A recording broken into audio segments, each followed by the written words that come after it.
Dun, dun, dun, dun, dun,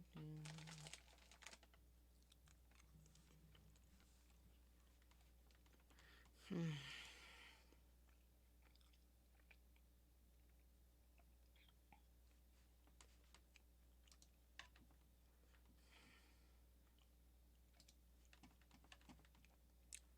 This is a relatively short stream.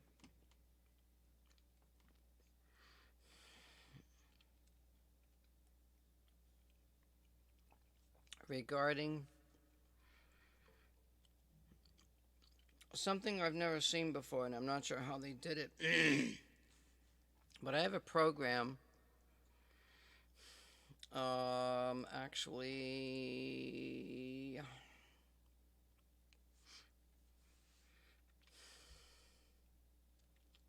shit. I don't remember what then. It's no, it's not Proteus. That's the circuit sim. I just downloaded a VST. A VST is a thing that works with music programs.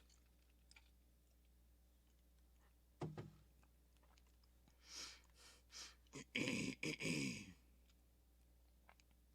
fact, one of them.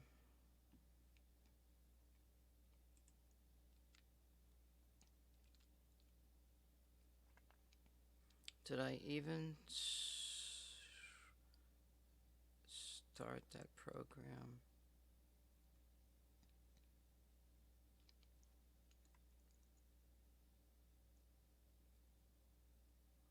Oh boy,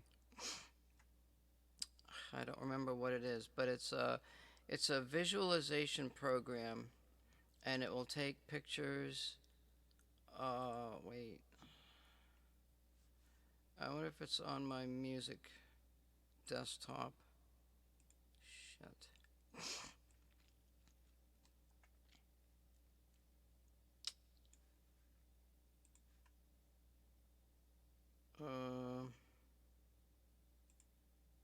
I wonder if it's in that music program thing.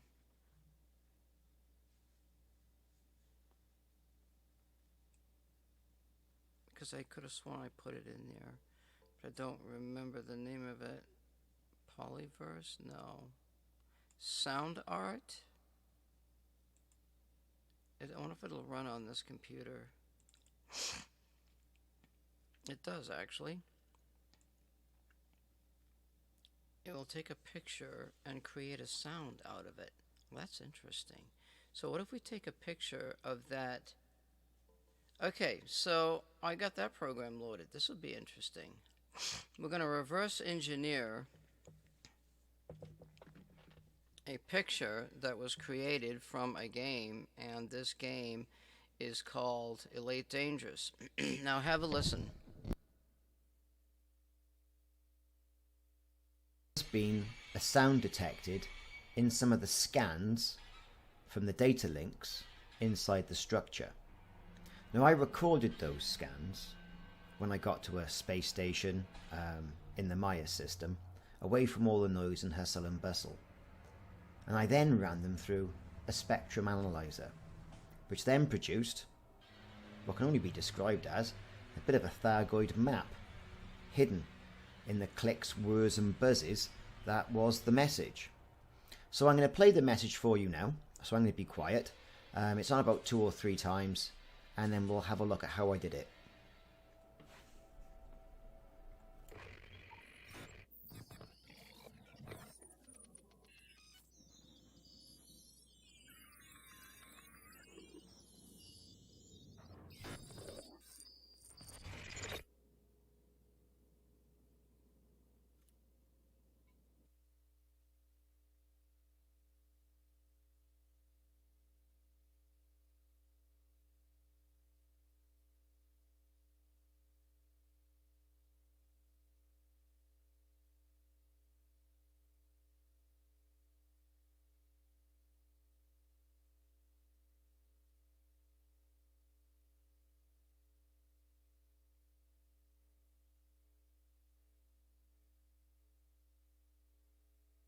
Alright, so I brought up Audacity first. I've got 3 programs that have this sound. We're going to play this one first, and we're going to do something with the audio files to make it better. It's on about 2 or 3 times, and then we'll have a look at how I did it.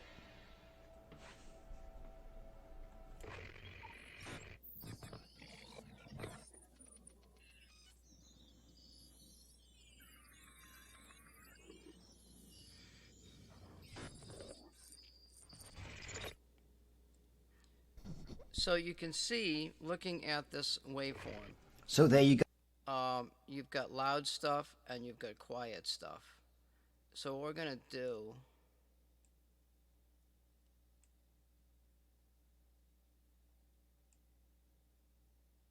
is we're going to delete the quiet. We're going to delete the loud stuff.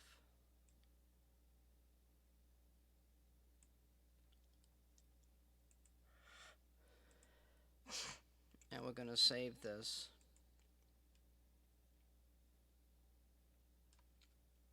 We can export as a WAV file. And we'll call it,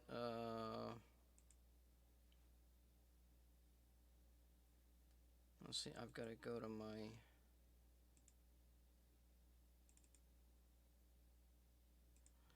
okay, so we'll call it,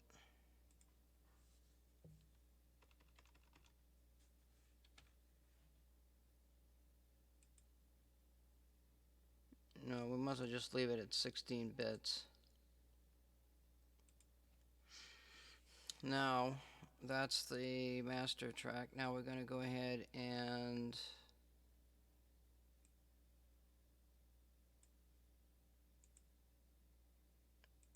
amplify this. Now that's quite loud, so let's go ahead and undo amplify. And we'll bring this down to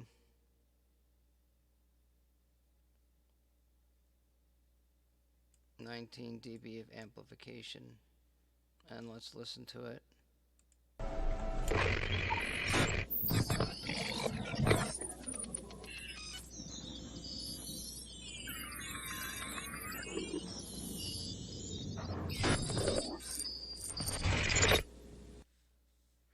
Okay, so that's not too bad. We could probably bring it up a little bit louder, but I don't want to bring up too much noise.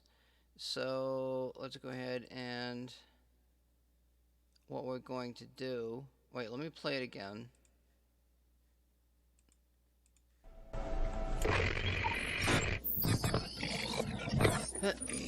So we got about, it's reading up into the minus 30s on the dB scale. Now there's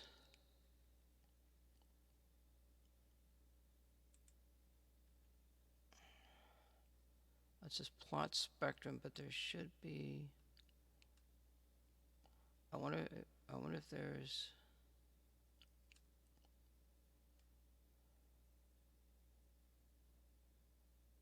what's that, effects, noise reduction, high pass filter, no, generate noise,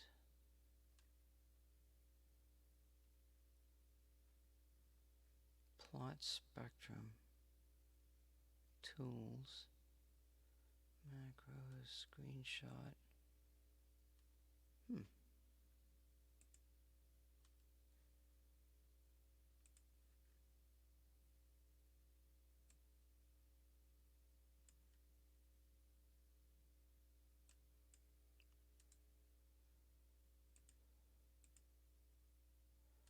Yeah, that's not what I wanted. Wait, what the hell's the waterfall thing on this?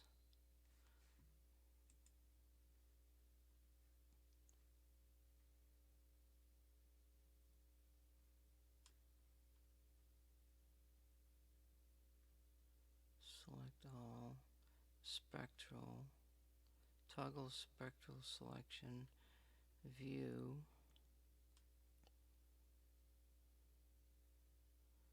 Fuck, I don't know. I remember how to do it now.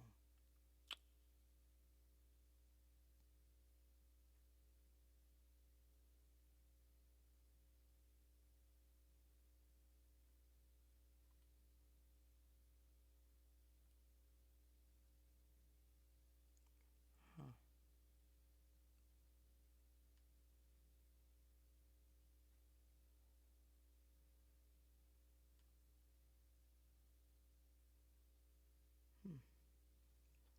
Well, what the hell? Tools, add, remove plugin.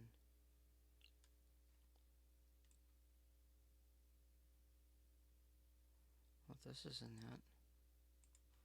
I'll have to go look this up.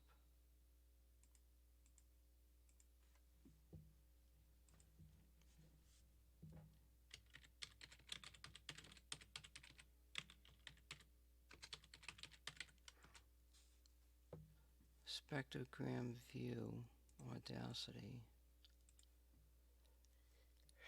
Spectrum view, visual indication, advanced you can show some sound, etc.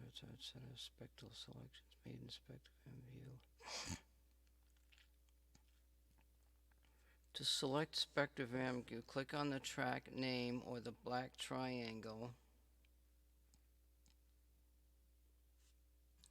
in the track control panel, which opens up to compare waveform. So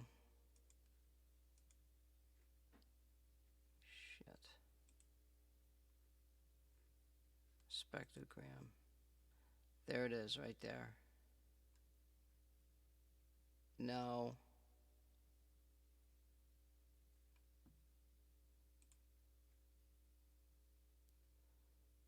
Control 1 and Control 3.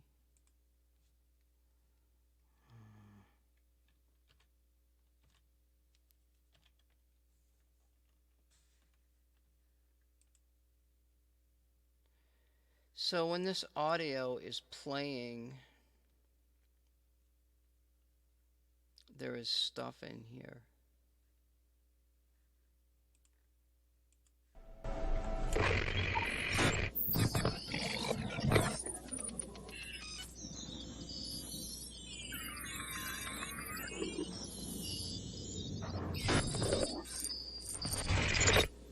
Okay, so it's playing from left to right, and you can see that there's a picture here. But when we listened to it, there was no picture. There's some other stuff going on, which I don't know exactly what that stuff is. But this is obvious. And there's actually some stuff missing here. In the original file, it was an MKV, which I converted to an MP4. I have the original file. I've got the MP4. Then I converted it to an MP3. Then right now I just converted it to a WAV file. If we, because I can't look at the original. However, if we look at another program called Spectrogram or whatever the heck it is, here it's a much clearer picture, and I don't know exactly.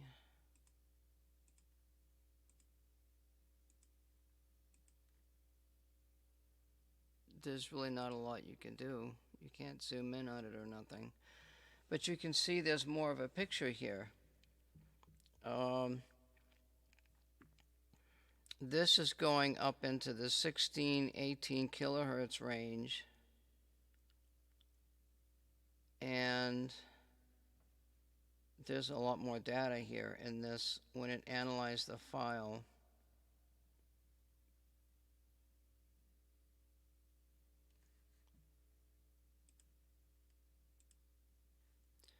This is audio programs. This is a PNG. We'll save this as Elite Audio MKV.png. Now, if we open another file, let's open the ED3 WAV file.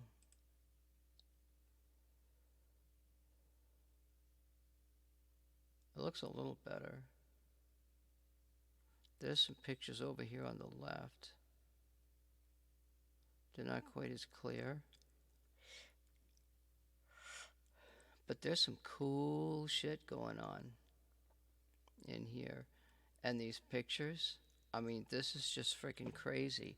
That would just be so crazy to pick sound like this, load this sound into the computer and just analyze it. This program can grab the file really quick and bam, it's right there. The other one would be, I don't know if this opens this one. It does actually. That's the video file. And it looks like there's circles over here on the right. There's some more stuff here and then it just got cut off.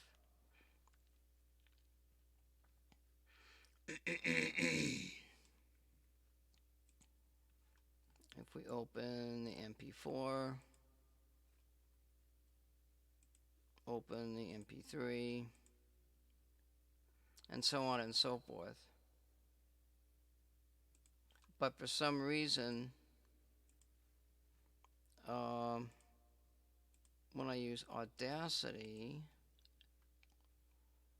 okay, there's a range here. I wonder if I can, that's logarithmic, linear.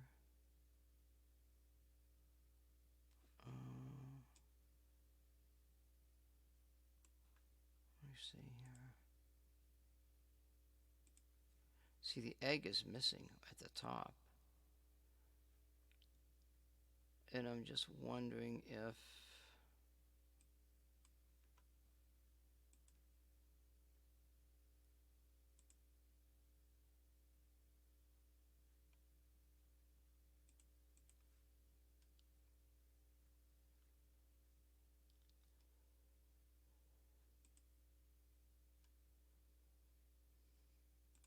I'm wondering about the frequency range.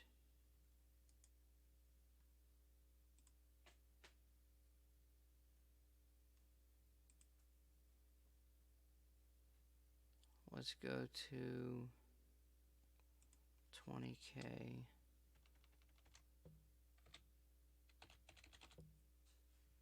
Range, same range, frequencies, default hand type enable spectrogram. Okay.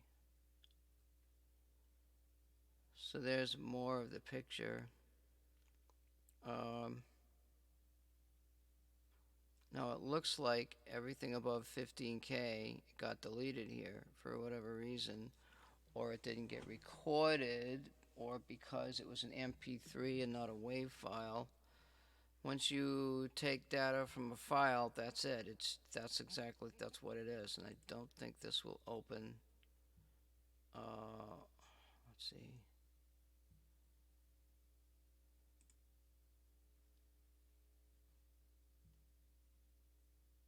Yeah, I know, I don't care.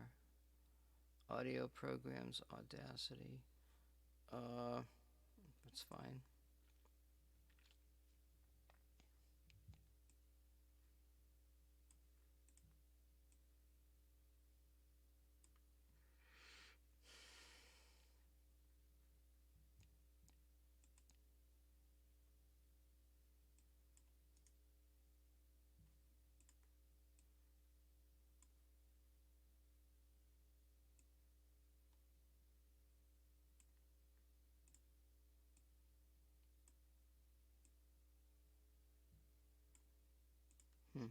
I don't know if I can play this back now.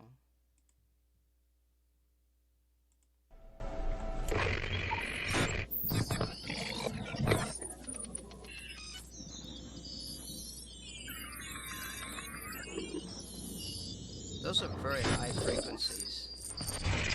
That's some cool ass sounds. I mean, that is just alien sounds. That is so alien sounding.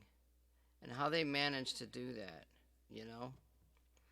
I don't know what the other program is called, Sonic Equalizer.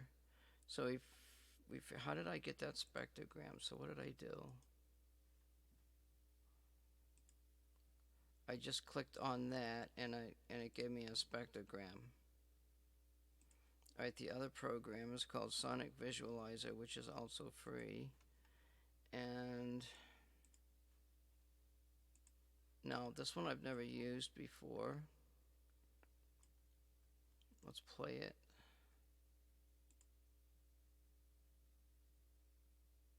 What the hell is play? It's on about 2 or 3 times, and then we'll have a look at how I did it.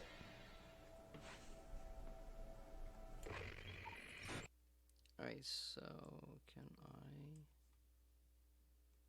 How do I select...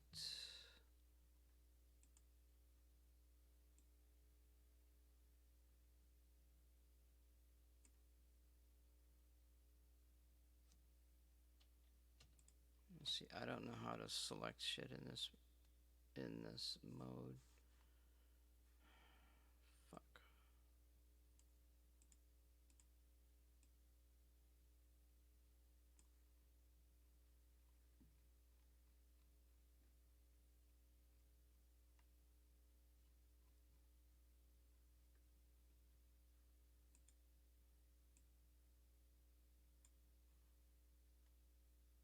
Hmm.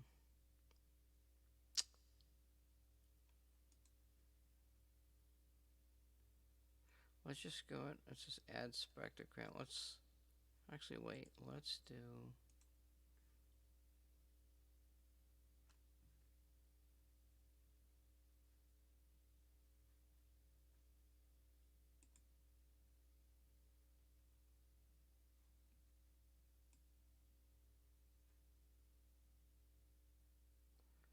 this is Sonic Visualizer. And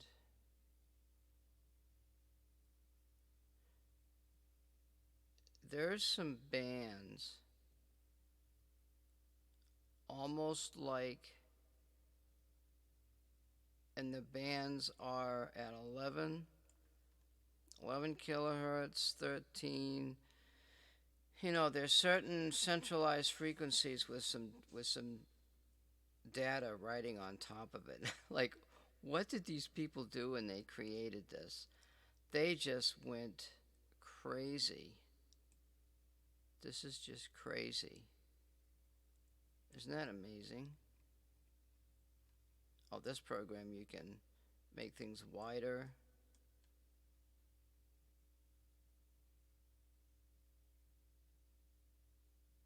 Add peak frequency spectrum, add spectrum. Spectrogram is what we're looking at here.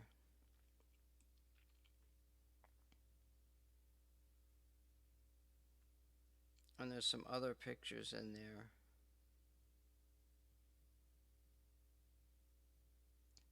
Isn't that crazy?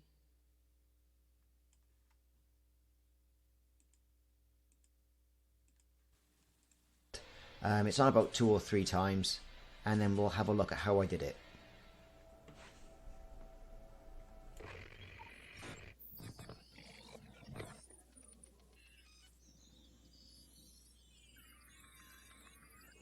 You think that this is fake, okay? You would think that this is fake. But this is not fake because this is the audio directly off of that video. There's no, it's converted to an audio file. This is an audio file, it's an MP3. And look at all of the information in this. This is just crazy. When I first found this in Elite Dangerous, I was like, oh my God, I have got to research this into what I'm doing. I've got to add this to my research. Now, there's other forms of communication. There's slow scan TV, there's, there's regular TV, things like that. They all have a frequency. When you listen to it, all you hear is noise. And then when you decode it a certain way, you get a picture. So you have scan lines. But here's the problem. If there's a frequency, the frequencies are lower, the bandwidth is much lower. So in order to decode a picture from TV, you've got to have a lot of bandwidth. You've got to have, as a matter of fact, there's a certain standard by which this goes for by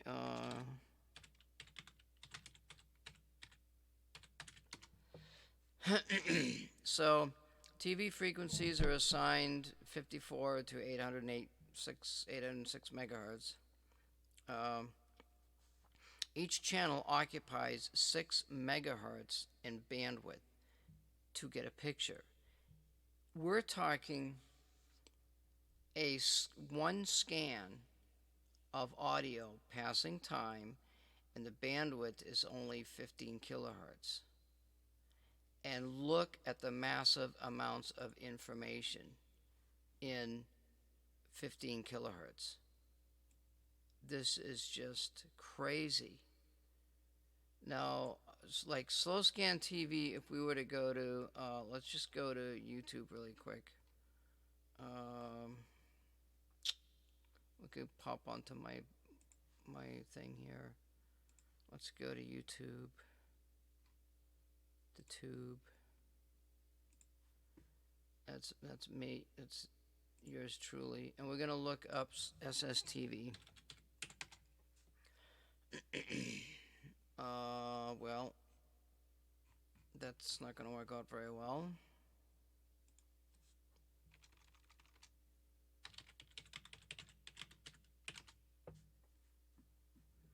Now, check this. This, you've got to have a decoder for this. Like, there's other types of decoders.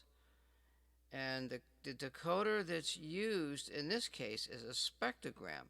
There's actually, it's decoding something. It's decoding, it's not like, this type of stuff is actual decoding. It's changing information. But the audio thing with this Elite Dangerous game, there's no information that's being changed. It's just being recorded, and bam, there it is. That is just so crazy. I couldn't believe it when I saw this from a game. Yeah, we're gonna not watch you for about 10 seconds. Let's see. How about this one here? Looks like got another stupid ass ad. Days it seemed sufficient to use 120 lines and about 120 pixels per line for sending a black and white SSTV transmission. So what is SSTV exactly?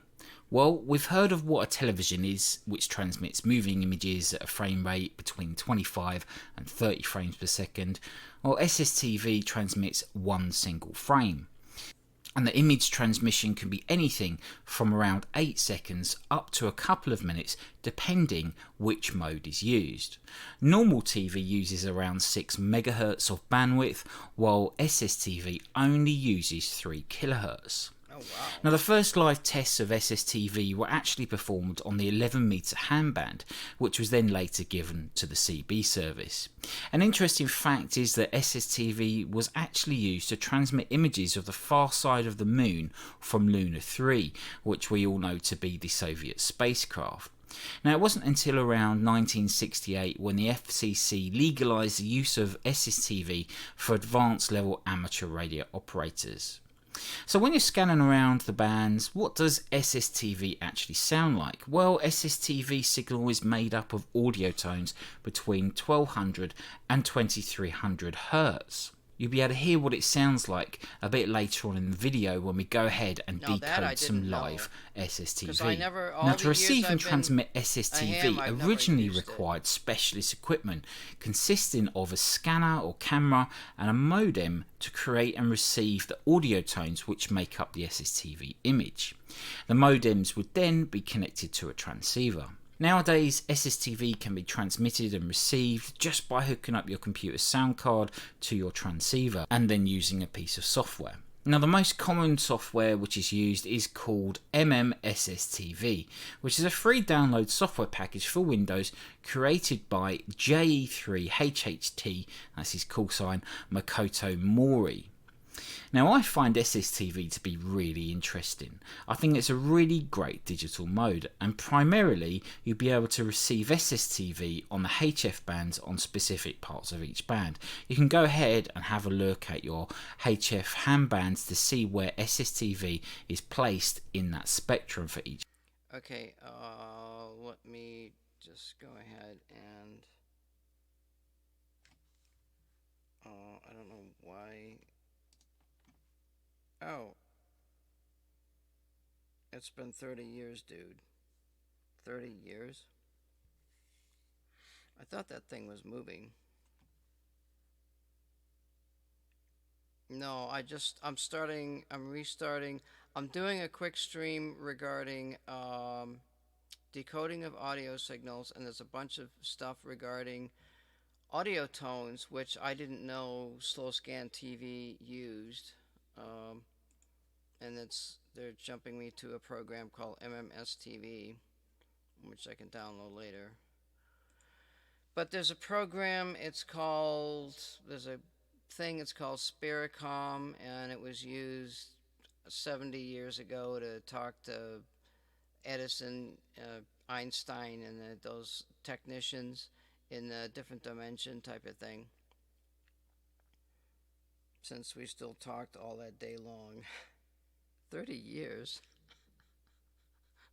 What did you do? Get abducted?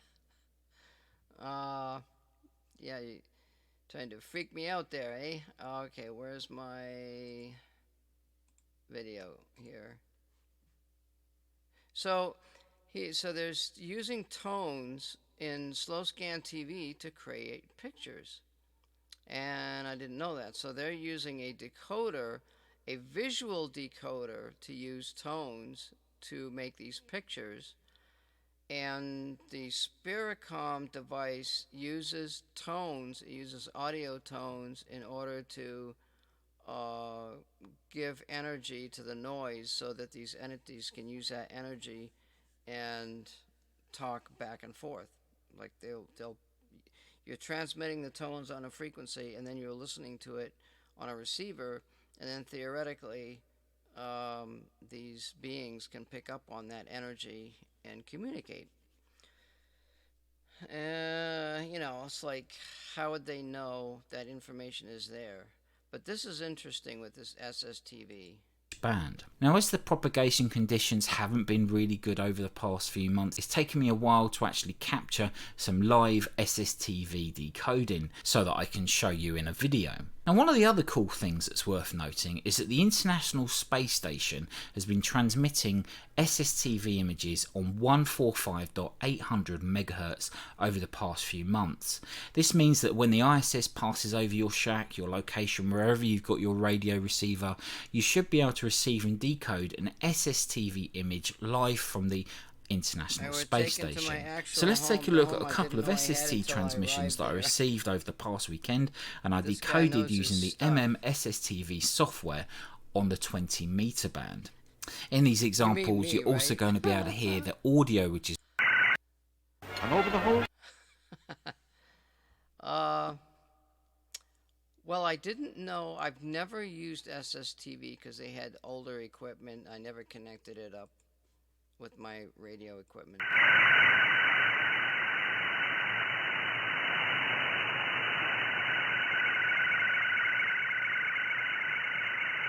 Now, as this SSTV image is coming through, you can see some noise on the image. That is where the signal level is actually dropping due to propagation.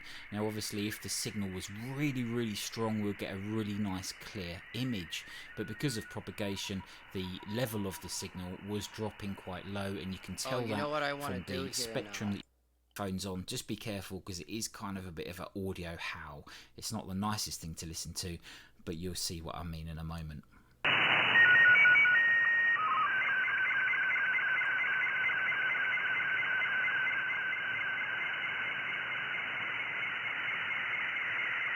Alright, you wait just a minute Wherever because you've I'm got going to your radio record this. receiver, you should be able to receive and decode an SSTV image live from the International Space Station. So let's take a look at a couple of SST transmissions that I received over the past weekend, and I decoded using the SSTV software on the 20 meter band. In these examples, you're also going to be able to hear the audio which is being received. So if you've got headphones on, just be careful because it is kind of a bit of an audio howl. It's not the nicest thing to listen to, but you'll see what I mean in a moment. I want to record. Shoot, let me do this. I'm going to record this. I got to do it again now.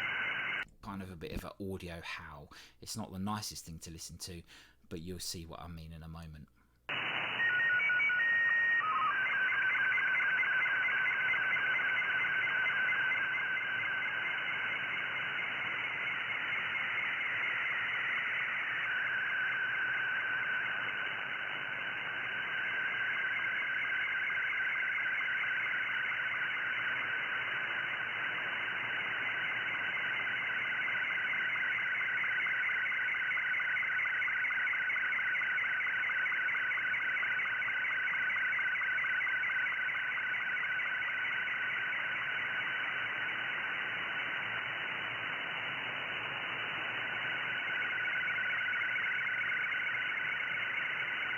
Now as this SSTV image is coming through, you can see some noise I on recorded the that image. one. That is where the signal I'm so level high is right now, actually I just dropping hear due a to few words here propagation. and there. Now obviously if the signal was really strong, we'll get a really I'm not nice a legend, clear man. I'm image. just... But because of propagation, the level of the signal was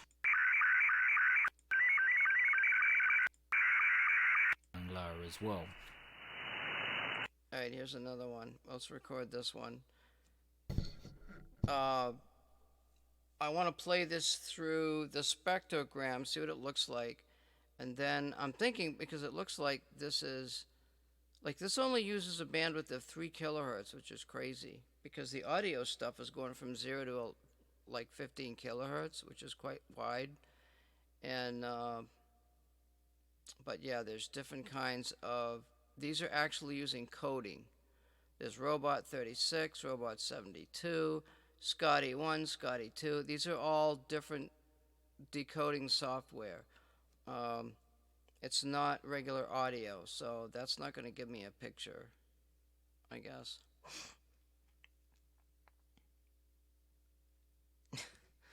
Well, yeah.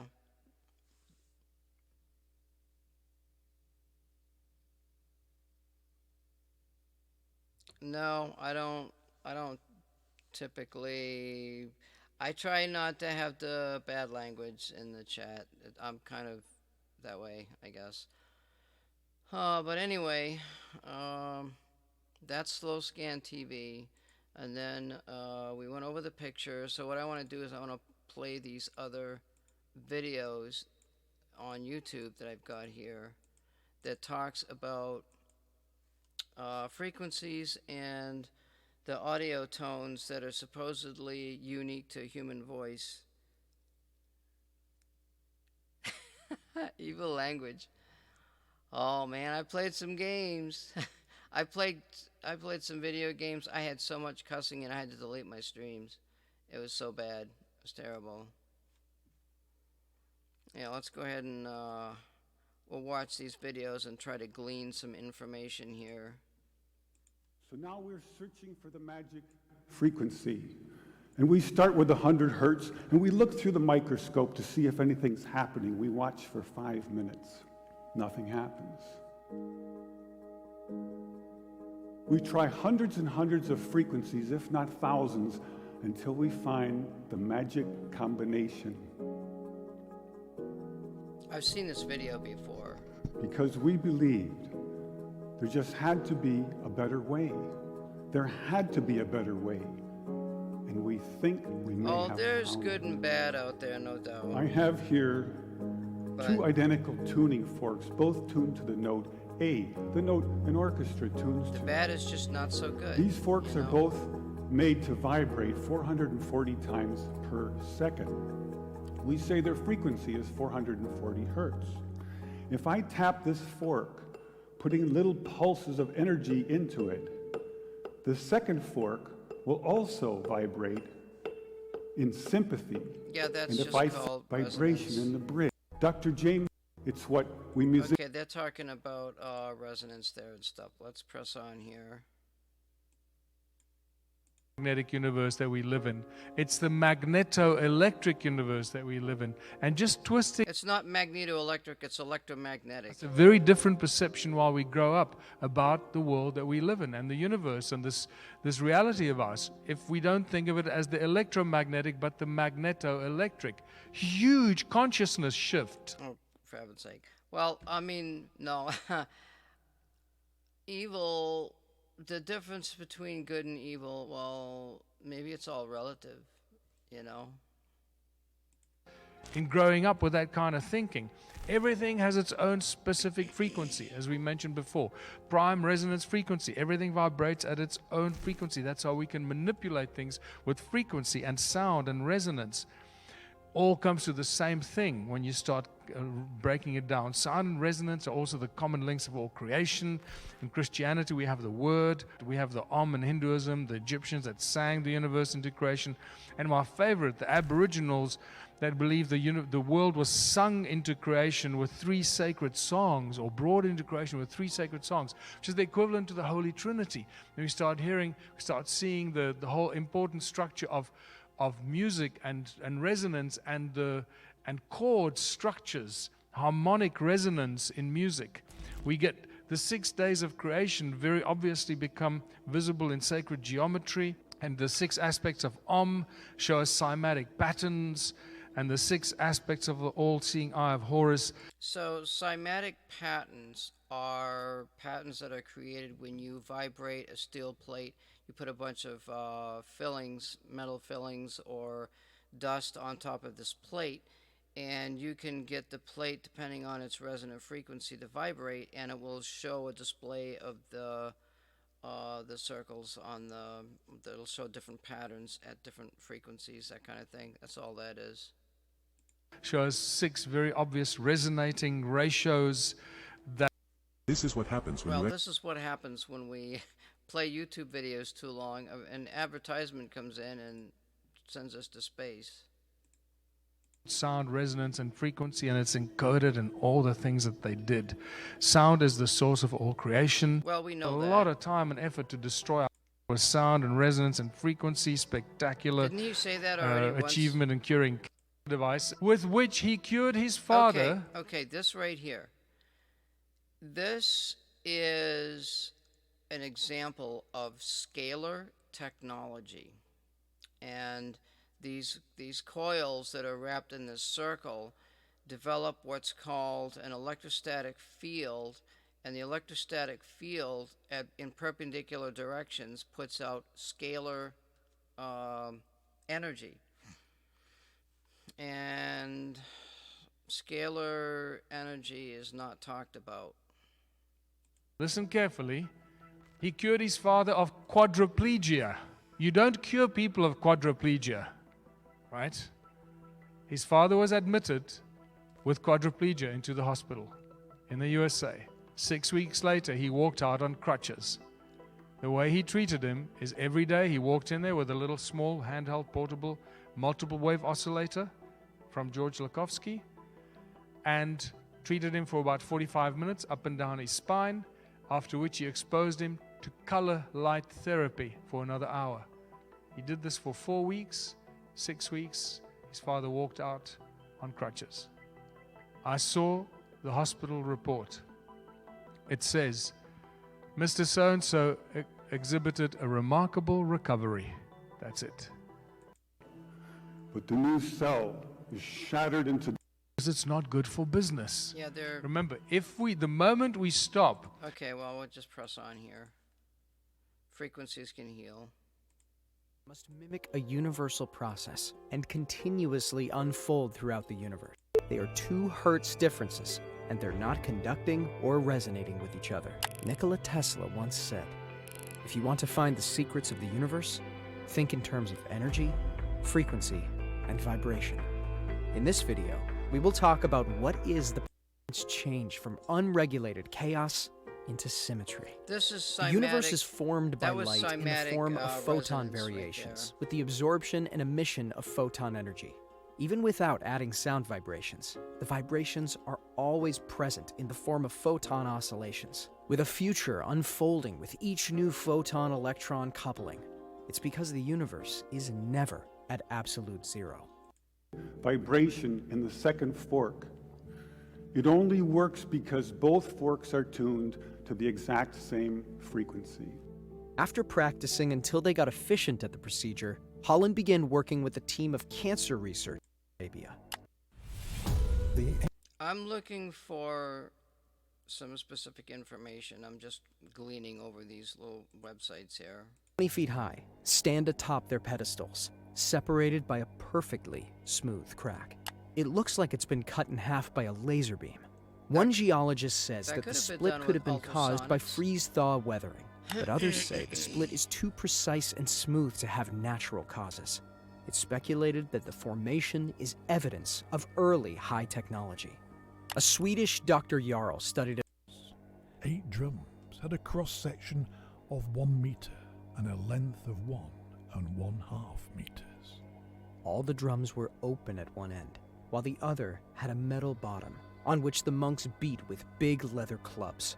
The monk behind the small drum signaled to start the concert when the stone was in position. The small drum was very sharp and could be heard even with the other instruments making noise. They all rely on standing waves, created when two sound waves of the same frequency That's are emitted levitation. from opposite directions and superimposed Yeah, I on read one about another. that. We transformed frog embryos to salamander embryos. Okay, I don't know what Researchers that's all found about. that they could document brain cells firing. Okay, well that's enough of that bowl. You can control They're things. developing technologies right now, and they have been. I've been sitting on this for 7 years without talking about it. And here's the basic idea: resonance frequencies. Everything vibrates. There's If you had an cymatics. electric razor, plugged it in, turned it on, set it on this thing, it's gonna Semantics. move around, isn't it? That's the beginning of the concept because it's vibrate. Everything vibrates at a frequency, and if you know that frequency, you can control things. And I think that's the basic idea of what we're looking at here. So somehow through this That's- technology, they're able to move stones or cut stones or all the How can low variation machines be conscious? You mean low vibration? Yeah, I think you're talking about low vibration. Well, beings that exist in other dimensions have to exist at a much higher vibrational state than we exist. We're a physical form. However, our brain is able to work in higher dimensions or in vibrational states, which emulates a higher vibrational energy, which resonates. The thing about what the forks that he was doing, this is a good example. When you tune your body to a lucid dream or an astral state, what you're doing is you are resonating with something in the next universe that's resonating at that same frequency, and bam, you got a connection. That's what this is all about. Oh, it's not all about, but that's partially where this is going. Resonance is a very key factor. Suzumu Ono's groundbreaking research in translating DNA sequences into melodious compositions opened a door to a realm of unexplored possibilities. By associating specific musical notes with nucleotide bases, Ono revealed the inherent musicality encoded within our genetic blueprint. This discovery not only ignited fascination Okay, well, that sound waves can affect cellular activity. yeah, that's For true. instance, melodies for Okay, well, that's an ad. We'll skip that one. known as just intonation. It's a great narrative. I just don't think all the strangeness I've experienced is related to that. Well, there's always relationship. The universe is connected. And what one person thinks is not a connection to something else, other people think the same way. I mean, We don't know all the answers. We have to ask the questions. Is renowned for its use in the Gregorian chants, but its history can be traced back to biblical times. The 6-tone scale and an additional 3 tones discovered since is considered by many musicologists Okay, and scientists to have back a up. scale Hold the and fort an here. additional 3 tones. Alright, so we've got some numbers here. We got some numbers, and I'm going to go to my... Where am I going with this? Where's my notes? Okay, I wrote down the numbers for this machine. Or did I? I did not. Okay, let me just go to this website right here.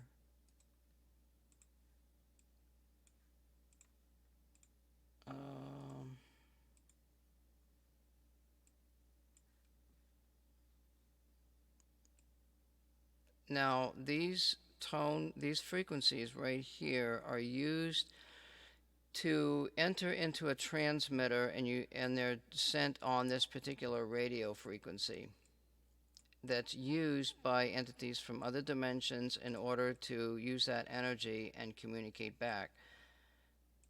Theoretically, I haven't really done this. I haven't had a chance to do any of this. However, the time has come to learn how to do it. So I'm going to just write down here, because I want to do some comparisons.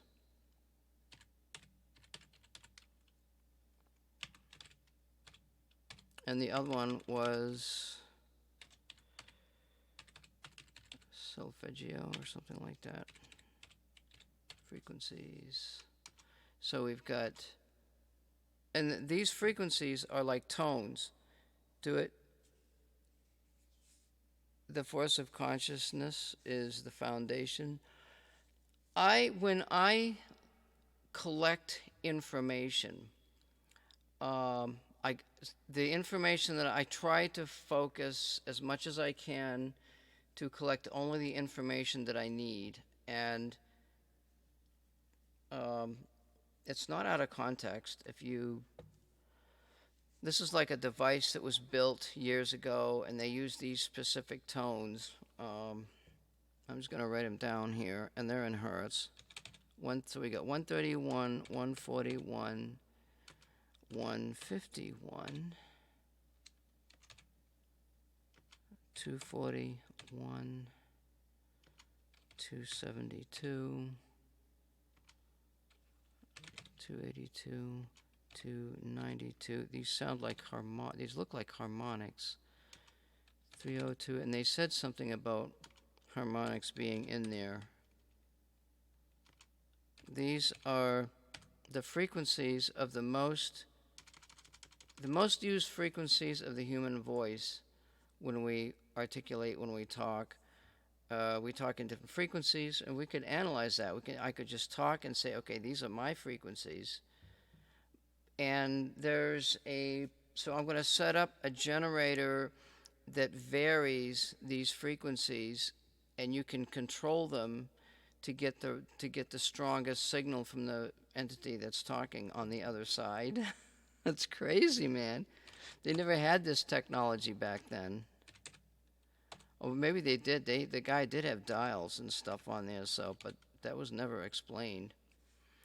So these are 13 frequencies, 131, 141, 151, and so on, down to 701, and they are in hertz. These other ones, and they used a frequency of 30.325 megahertz to transmit those tones on. And now let's go back and find out what this other business is here. Where was I? So we've got this picture. And let's see here. I'm sort of deviating a little bit. So the lowest frequency is 174. We'll probably put it here. 174.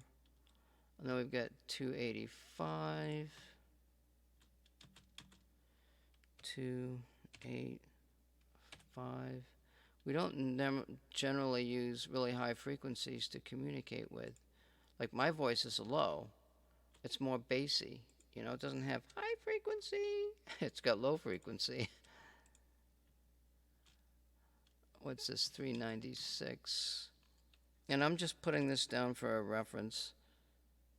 396. I'm studying. I'm learning on my own, sort of. Learning as I go. That's the whole idea behind the streams that I'm doing, to show that there's something out there more than meets the eye. 528, we got 639. Now some of these frequencies are falling into place here. 741. But these other ones are higher.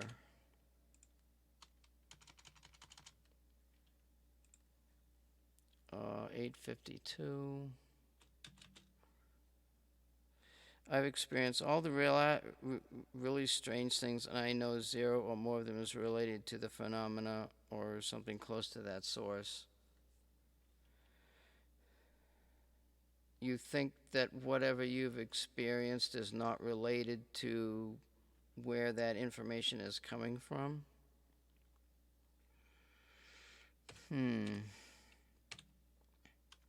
That would be like saying it's just a dream or a fantasy, but the question is, why do you have it? I believe there's reasons for things. There could be fate, it could be destiny, it could be luck. Luck is a real thing, by the way. So let's go ahead and listen to what he says about these frequencies here, and I've got them saved. Most of them are within the range of the frequencies of the human voice, but some of them are higher. Discovered since is considered by many musicologists and scientists to have a positive effect on the mind and body. Back in the 11th century, there's a Benedictine relationships monk everywhere. named Guido di Arezzo introduced the musical scale we now know as the solfeggio frequencies, though modern research contests that the scale dates back much further. The monks used the original 6 solfeggio notes in their Gregorian chants, which we now know consist of the frequencies 396, 417, 528, 639, 741, and 852 hertz. Okay, hold that right there. So we're going to use, did he say 285 was the first one? Shit, I can't remember. I think Gregorian chants, which we now know consist of the frequencies 300. Oh, he started with 396. So this to 852 was used by chance. Crap. Years ago. 496, 417, 500. Is this important? Why should you care how musicians tune their work? It's important because many argue like that we mixer. lost Oh my more God. than a simple musical scale when the solfeggio scale was replaced. The solfeggio scale is mathematically consistent with the patterns of our universe. Solfeggio frequencies are a set of 9 electromagnetic tones that are required to have the power to heal and raise consciousness. 9. 1, 2, 3, 4, 5, 6, 7, 8, 9. This ancient scale has far-reaching potential, from repairing emotional trauma and opening up spiritual consciousness to deepening our relationships and altering. So you want to write a love story? No, I don't want to write a love story, dear, and I don't need your help. The atoms in our bodies, the molecules and atoms in inanimate objects, thoughts and sounds, all things in our universe are in motion, vibrating. Even the planet itself vibrates and resonates at its own frequency. The human ear can only hear a limited range of vibrations per second. 9. If the Pythagorean theorem, which explains the relation between sides of a right triangle using the equation a squared plus b squared equals c squared. Not only was Pythagoras important to math, but he also had a tremendous impact on the ancient Greek philosophers, from Plato to Socrates. The Pythagorean method used by Dr. Puleo requires one to add all of the digits of a larger number together. For instance, the number 18 would become 9. If the result is still a multi-digit number, the process is repeated. 184 is reduced to 13, which is reduced to 4. When Dr. Puleo applied this method to chapter 7, starting with verse 12, he noticed a pattern developing with every 6th verse. Verses 12, 18, 24, 30, and so on repeat sequence 396. Verse 13, 19, 25, 31, and so on repeated 417. 396 and 417 are the first 2 frequencies in the solfeggio, and Dr. Puleo uncovered a further 3 frequencies by repeating this process, which now forms an extension to the scale. So in the modern day, we have the original ancient 6 frequencies and a further modern 3. Dr. Puleo unearthed 3 new frequencies in the scale during his research. 174 Hz, associated with pain reduction and anesthetic properties. 285 Hz, associated with cellular repair, body regeneration, and better immunity. 963 Hz, associated with spiritually awakening and connecting to the oneness of the universe. If we continue to apply the Pythagorean method to the solfeggio frequencies, we find that each of them adds up to 3, 6, or 9. And there are 2 frequencies in the original scale that include the numbers 3, 6, and 9. These solfeggio frequencies were believed to profoundly affect the conscious and subconscious mind in order to stimulate healing and promote vitality. Thanks to Puleo's work and the renewed interest, many scientists have since until the C note is vibrating at the 256 Hz frequency, and other diseases. Exposure to strong electromagnetic fields in residential areas and in certain occupations has been documented as significantly increasing the incidence or risk of some diseases. Certain groups of people, such as the elderly, children, pregnant women, and the weak, have been found to be more sensitive or susceptible to adverse effects from these fields than the rest of the population. The solfeggio frequencies have positive effects because they resonate in harmony with the Schumann resonance of 8 Hz. Musically speaking, the frequencies are derived by beginning at 8 Hz and working up the musical scale octave until the C note is vibrating at the 256 Hz frequency, and the A note is vibrating at 432 Hz. When music is tuned to harmonize with this frequency, it's known as scientific tuning. It's been proven by scientific experiments that by tuning into 7.83 Hz, the planet's own magnetic frequency, people experience benefits like enhanced learning, memory, body rejuvenation, balance, improved stress tolerance, anti-jet lag, anti-mind control, and grounding. On the other hand, experiments were done where Schumann resonance, the exposure of 7.83 Hz frequency, was removed from the individual's environment. The subjects reported migraine headaches, emotional distress, and other health problems. This shows how important it is to be in tune with the Earth's magnetic frequency. Well, sound healing is basically just the use of sound to bring us back into an aligned state in which our body can take care of itself, our own natural immune system, or can okay, well, that's us to the highest plane of consciousness. This frequency connects and all-around better well-being. The lowest tone, 174 Hz, also affects us on the lowest plane, namely that of our physical body and energy. It's noted as a natural anesthetic, relieving pain both physically and energetically, while giving our organs a greater sense of security and comfort. The last of the solfeggio frequencies is 963 Hz, which takes us to the highest plane of consciousness. This frequency connects us with the perfection of the universe, allowing us to tap into the oneness that permeates every... Yeah, well, I'm a little bit at odds with some of this, but then again, I don't judge or nothing. Um, there's some other stuff that goes on with frequencies that I want to get into, but that's not the discussion here. Whereby the electromagnetic color spectrum is the same as the sound system. That one number is 528. Both the same in color and sound. 528 hertz frequency.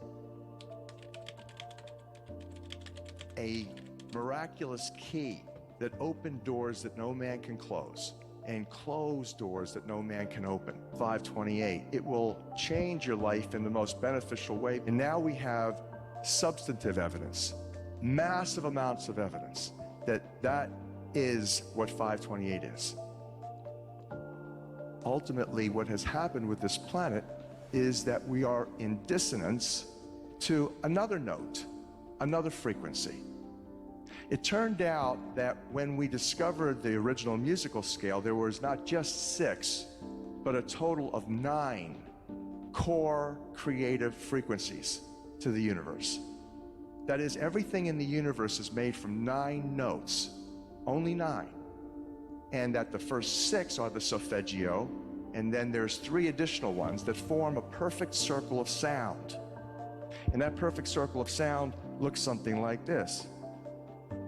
If you graph it. So the first 6 notes, 396, 417, 528, 639, 741, 852, was the original solfeggio scale. The 528 that you could see on... Hold the fort. Hold everything. Hold the fort. This is crazy. The frequency of 285 kilohertz, the number 285, is a reverse of... No, it's not a reverse. It just has the same numbers in it, 2, 8, and 5, like the 396 one. I thought it was a reverse. Wait, what if you added all those numbers up in that total? What would they come out to? Because I mean, I'm not getting more deep into this stuff. All I'm doing is throwing stuff out there. So 8 and 4 is 12. 8 and 4 is 12. The total answer is 3. 7 and 4 is 11, and 12. 1 and 2 is 3. That's a 3. 10 is a 1. That one is, is a 6. That's a 12. That's a 3. That's a 9. Oh, this is freaky. Oh my freaking God. 4 and 1 is 5. Oh my God, that's a fucking 3. This has to be a 3. 7 and 5. What the fuck? 7? Did they just come up with these numbers on purpose? What the hell? 7 and 6? What the fuck? Yeah, I'm cussing. I'm saying a bad word now because I'm like, this is crazy. 5 and 2 is 7. 7 and 8 is 15. 1 and 5 is 6. 6 and 3 is 9. Oh my FG. 9 and 9 is 18. 1 and 8 is 9. What the fuck? Wait a minute. These are the harmonics. These are the effing harmonics. I guarantee you the last 3 numbers in that, the additional numbers, are going to be totaled to 369. 7, they have the same number, 852, 963. Wait, are they in the right order? 7 and 4 is 11. 11 and 12 is 13. No. 11 and 1 is 12. That's a 3. 8 and 5 is 13. That's a 4. That's a 6.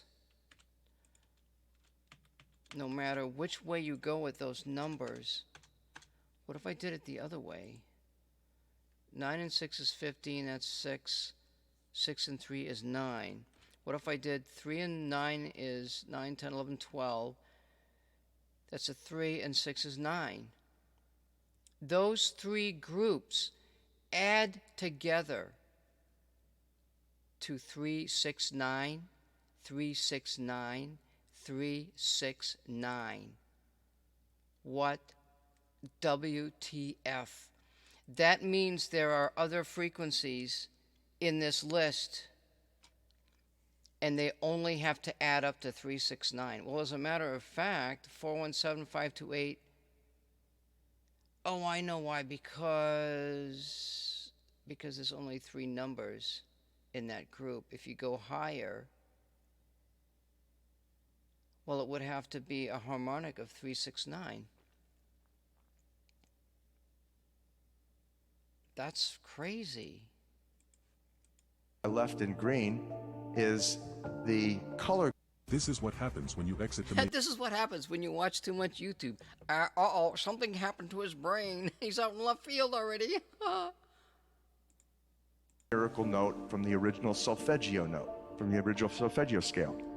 And the other note that you see, 741, which is part of nature, is called the devil's interval in musicology. That when you play 741 with 528, it creates such an annoying and dissonant energy, diseasing, stressful, that if you continue to listen to it, you could die. I don't think and so. That the concept here is interesting. In the world today, we have people who are controlling virtually everything economically, geopolitically. Their agenda has been population manipulation. Let's continue. From the clear channel, broadcast, and it gets staticky. When it gets staticky, you get a little annoyed. But you want to listen to it. You really have a heart for that music, so you continue to listen to it for another 10, 15 mile tune, and accepting static for the clear channel. Dr. Masaru Emoto. He goes up on stage and he has a triangular, a musical triangle that he hits, like in an orchestra. He's hitting it over here. He hits it, bing, and about 30 yards or 30 feet away is his interpreter, standing here with the same exact, a replica of that same size triangle. Frequency tuned to the same frequency. And he tells his interpreter to put a microphone next to it. And suddenly this one starts to resonate. He hits that one over there. This one starts resonating. How much of your body is full of water? They used to say when I was at Harvard School of Public Health, the truth was back then about 86%, 86% of your body, well hydrated, was water. Today they tell us it's only 75%. Hogwash, they've been dehydrating everybody with the poisons. 93% of the function of DNA is light and sound reception and transmission. Photon, phonon, reception, transmission for intercellular communication and cellular upregulation. You know what cellular upregulation means? It means precipitation. In the now, every millisecond, instant second, you're remanifesting right now in water. Water is the most energy conductive of all of the materials. It's a superconductor. Let me give you the fundamental, the rudimentary origin of the numbers. Here it is. The most important numbers, 3, 6s, and 9s. Again, Tesla, who created a Tesla coil. Tesla coils, energy amplifiers. Your DNA is an energy amplifier, a coil, operating by the 3, 6s, and 9s primarily.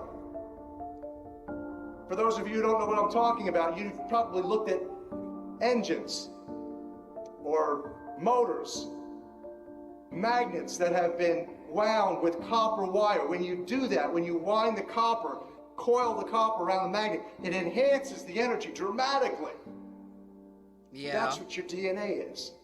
It's an antenna to the creator. Every single cell of your body has this energy capability. I sort of believe it in has that. this may allow us. But anyway, let's go ahead and continue on here with these tones. We don't want to get sidetracked. Okay, these are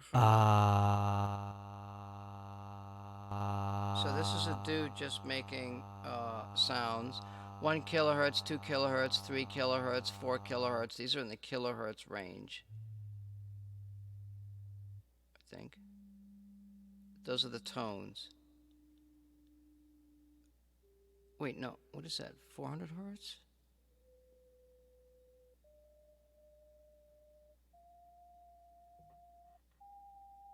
No, that's hundreds of hertz. That's between 100 hertz and 1,000 hertz. And that's the ranges of the frequencies that we're talking about. No, they look pretty even.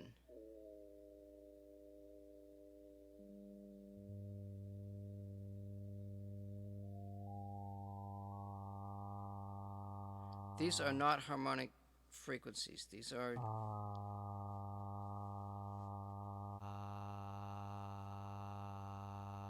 now, the higher frequencies sound more intelligible. It seems like they give more information, but you've got to sample it at a quicker rate. Learn to hear the dissonances of something. Harmonic series, what's this? Why different instruments, timbre. Why different instruments playing the same note sound different. That's probably what that means. Why different instruments playing the same tone sound different? It's because they have different harmonics.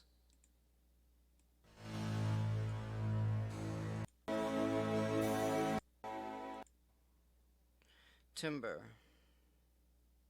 There's pitch, which is low to high frequency.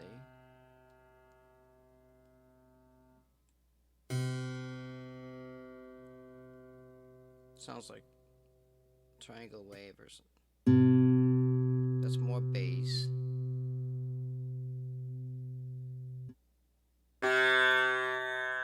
It's a sitar. It's more twangy.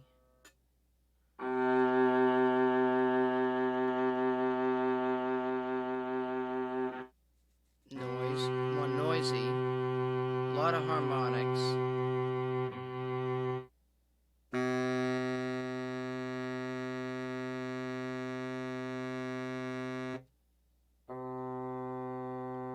That sounds softer, that's filtered.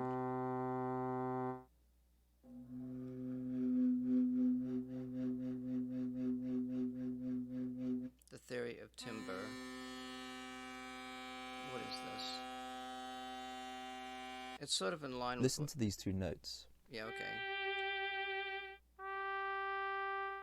Although they are both the same pitch, you should be able to tell that one was played by a violin and one by a trumpet. Yeah. My question is, despite both of these notes having exactly the same pitch, why are you able to differentiate between these two sound waves? We're told that the amplitude of a wave is how loud it sounds, and the frequency corresponds to the pitch. So what property of waves allows us to create different sounding sounds? Harmonics. These questions may sound basic, but the theory behind their explanations is vital to modern sound production, and makes use of physics used in acoustics, mechanics, and quantum theory. To understand this, we need to go back to the two clips I played at the start. The characteristic sound of an instrument is known as timbre, so violins sound different to trumpets because they have different timbres. This is something that seems obvious, but is used so much in orchestral music, where certain timbres can evoke certain emotions or qualities. In terms of a sound wave, timbre can be thought of as the overall shape of a wave, with different instruments creating different waves. My original question as to why timbre should exist still stands, however, as why should a vibrating string create a complex pattern like this, when we are taught that vibrating strings look smooth and sinusoidal, and why should a vibrating string create a different pattern to a vibrating column of air? And also, why do expensive or old violins typically sound better? What is it about these waves that improves the quality of a sound? These are all important questions with more physics behind them than you might realise, and my goal in this video is to at least try to convey how ordinary processes in our lives can be... There's one simple hearing... Oh, this is the one freaking ad that I just hate right here. We'll look at this guy talking until I can skip that other freaking advertisement. Harmonics. For instance, a violin playing an A natural will not only be producing that A natural note, but also other harmonics with different pitches. These harmonics add together in a process known as superposition to form this messy wave which we can see now. The only problem is, it's hard to tell what harmonics are in the sound by just looking at the wave, and this is something we'll need to do to interpret why instruments sound different. Luckily, there is some neat maths which can help to transform a messy signal into the component harmonics, a tool known as the Fourier transform. Fourier analysis is a topic which can take up an entire video, and 3Blue1Brown has a fantastic video which explains it without any maths. I'd highly recommend watching that if you're interested. The fundamentals of Fourier transforms are that they take a signal in the time domain, so a graph with time on the x-axis, and transform it to a graph in the frequency domain. What this means in terms of waves is that you can take a messy signal like this one and apply a Fourier transform which will unravel the signal and determine what frequencies of waves were added together. This corresponds to a graph with frequency on the x-axis, showing how much of each frequency of wave was added to make the original signal. That's the harmonics, okay. Using this, we can determine the intensity of each harmonic by translating frequency into pitch, and so gain an idea as to what harmonics are in any sound and how loud they are. The Fourier transform is an incredibly powerful technique which is used in many areas of physics, and it's in applications like these where it proves just how weren't recorded with the same mic and may have gone through compression. It still shows how the sounds of different instruments are made up of different faults, and can be thought of as adding all of our previous standing waves together. Okay, well that was interesting. Go to the next one here. Actually best for us? What are the similarities and differences, if any, between these two? Color Foundation. 432 also appears in texts about the Great Flood, as described by the Babylonians. For them, 432,000 years passed between the moment of creation and the Great Flood. And they're not the only ancient civilization to connect frequencies. In fact, these are the perfect circle of sound. This is called the perfect circle of sound. There's 9 notes that creates everything in the universe.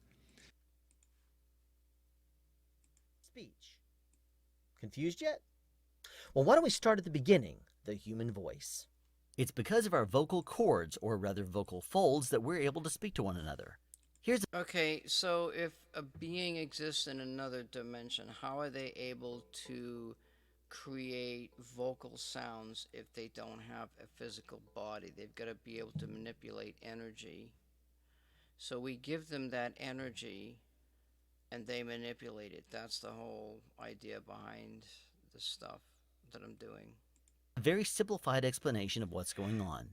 Located inside the neck is something called the larynx, commonly referred to as the voice box, and this is where the vocal folds can be found. Smaller, thinner, and muscles controlling your voice as a fundamental frequency for this example.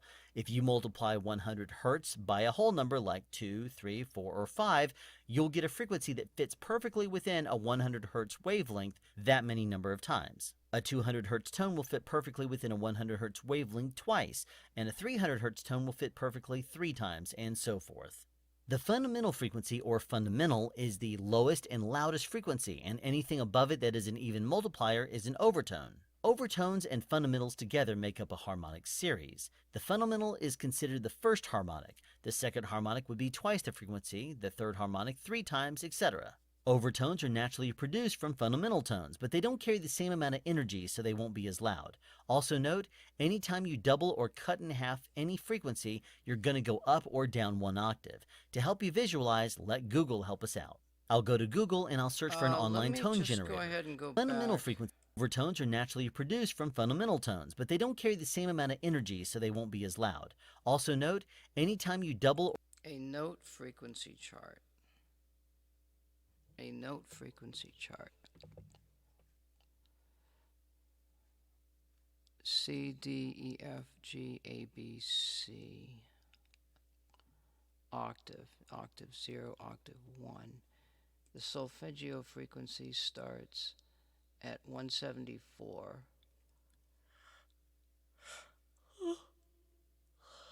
The harmonics of the ones that they were using in the Sparacom device are different.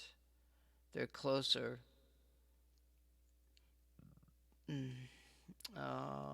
Let's see here. I mean, I'm seeing 523 sitting there. 130.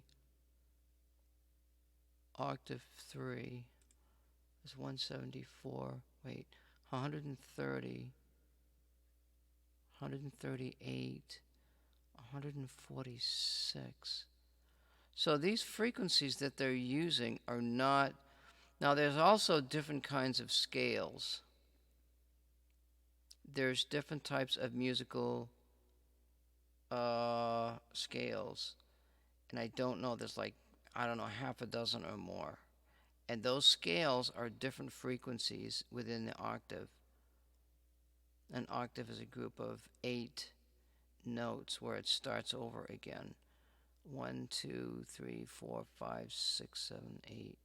Well, 8 whole notes maybe. 1, 2, 3, 4, 5, 6. Yeah, I don't know. 46, 155, 164.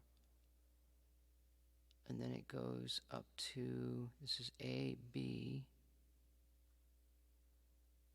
246. The highest note in the Sparacom frequency is 701 hertz, which is halfway up the 5th octave.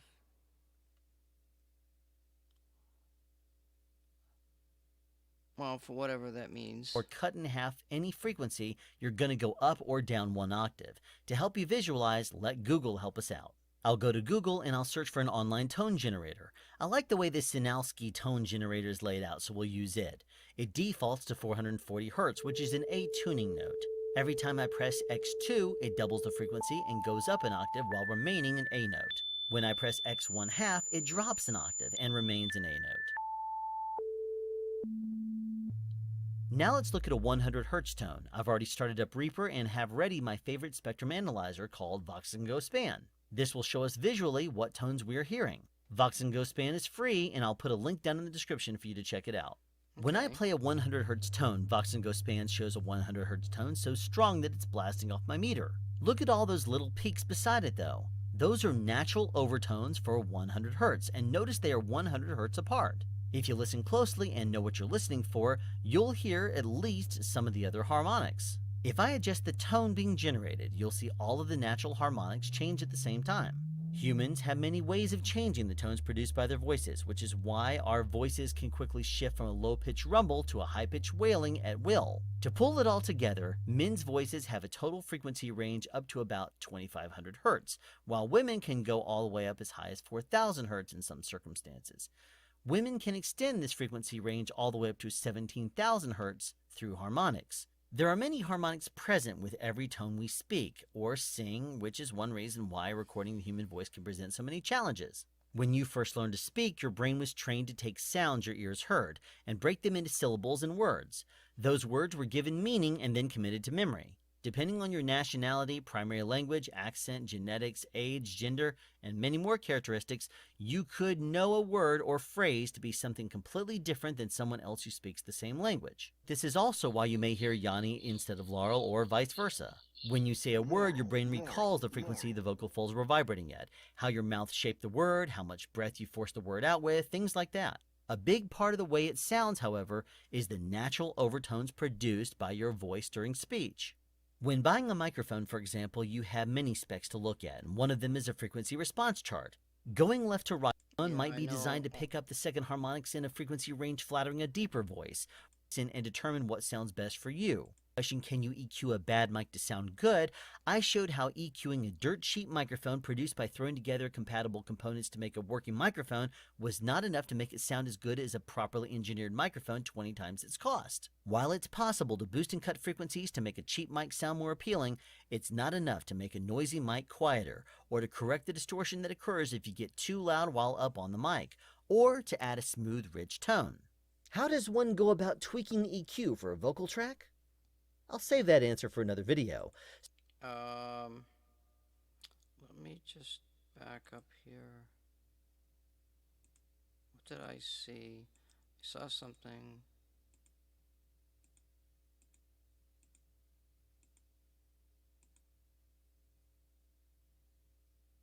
Thought I heard something that interested me.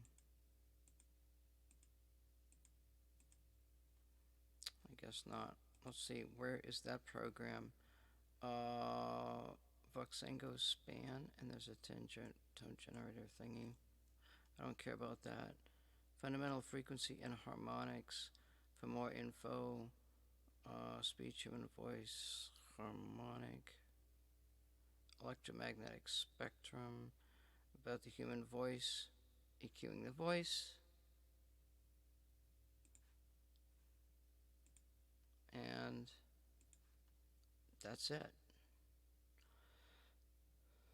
Alan Watts opens up. So the reason why I did this is because of the SpareCom device and trying to explain the frequencies, and I got into what's called solfeggio frequencies. Oh, I know what it was I wanted to look up. Different musical scales.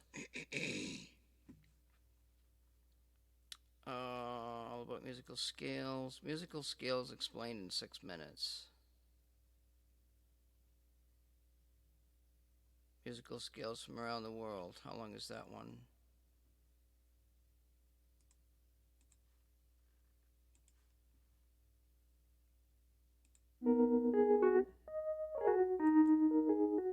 Ideas are shared, music is shared. We can hear lots of different music from any kind of part of the world, which is a beautiful thing. There was a time before things are going to sound like. These people are musical identity. Of course. That's not what I'm looking for. Okay, this might be something here. This is... That's a bunch of noise. Understand modes, I'm going to show you an easier way to think about them so you can finally understand what they are and how to actually use them in your music. I know I got reverb on my mic, but it shouldn't be that bad, really. I like a little reverb on my microphone. Let me see here. Hello? Hello? 1, 2, 3, 4. Yes. The voice of reverb. Modes are scales. If you already know the major and minor scales, then you already know 2 of the 7 modes. The first way to think about modes that people are often taught is to take the major scale but start on different notes. So if you decide that C is your home pitch or your tonic and you play all white keys, you get the C major scale. But what if you use those same pitches, but you pick a different note to be home? For example, we could still use all white keys, but make D our tonic. This is called the Dorian mode, and specifically D Dorian. Because there are 7 different pitches in our typical Western scale, there are 7 different modes. A lot of times the explanation for modes stops there, and so it's really no wonder to me that people find that confusing and pretty useless. The other easier and more useful way to think about modes is how they relate to the major and minor scales. And you only have to remember a single unique thing about each one. I'll show you a quick example of what I'm talking about, and then we'll go into each mode one by one. So think of the notes in the major scale as 1, 2, 3, 4, 5, 6, 7, 1. When we play all white keys but start on G, we get G mixolydian. If we compare G mixolydian to the G major scale, you can see that instead of the F sharp, we have an F natural. Essentially, we have flattened or lowered the 7th scale degree. And that's the simple formula for mixolydian. It's the major scale with a flat 7. So C mixolydian would be the notes from C major, except with a B flat. A mixolydian would be the notes from A major, except with a G natural instead of G sharp. Yeah, and then there's... All 7 modes have a formula like this, with a characteristic note and a unique sound. 3 of the modes are major because they use the major third, and 4 of them are minor. So let's start with the major modes. The first is called Ionian, and the formula is 1, 2, 3, 4, 5, 6, 7, 1, which hopefully you recognize is the exact same as the major scale. The only difference between Ionian and being in a major key is that if you are being very strict about Ionian, you're not going to use any chromatic pitches or chords from different keys. It's just plain vanilla major. If we rank the modes on a scale of how bright they are, Ionian comes in at 6. Compared to most of the modes, it's pretty happy. Mixolydian, as we saw in our example, is 1, 2, 3, 4, 5, 6, flat 7, 1. It's a bit smoother than Ionian, and that flat 7 can give us a bluesy sound. On the brightness scale, Mixolydian comes in at a 5. I'll use Mixolydian when I want something that sounds kind of major or positive, but a bit softer when I or play more music, I swear to God, when I play music, I just put my hands on the keyboard, and I'm like, whoa. That sounds freaking cool. I'm going to put that in my song. I don't know what it is. I don't care what it is. It just sounds good, you know? I'm kind of going into this a little bit because I'm trying to understand the range of the human voice. So it's covering 2.5 octaves. And how does that fit in with music? Maybe a little bit. It probably doesn't even apply to the other stuff that I'm studying. And there's something else, actually, that I want to look up. How does phi relate to music? So phi is like, it's like a spiral that spirals in on itself forever and ever and ever. And that's another thing I should talk about is infinity. But that's probably a different stream. And so I'm wondering if there's a relationship between phi and music and notes and that kind of thing. Not free, we're talking phi. What phi, the golden ratio, sounds like. Oh, and I meant to play... I don't have to worry about the notes. I've got... Now there's another thing. Encoding the Fibonacci sequence into music. The golden ratio in Fibonacci music and music. Let's check this out here. The golden mean, the phi, the golden mean spiral was used in the production of the pyramid. That's how the Great Pyramid of Giza was built. This week on Soundfield.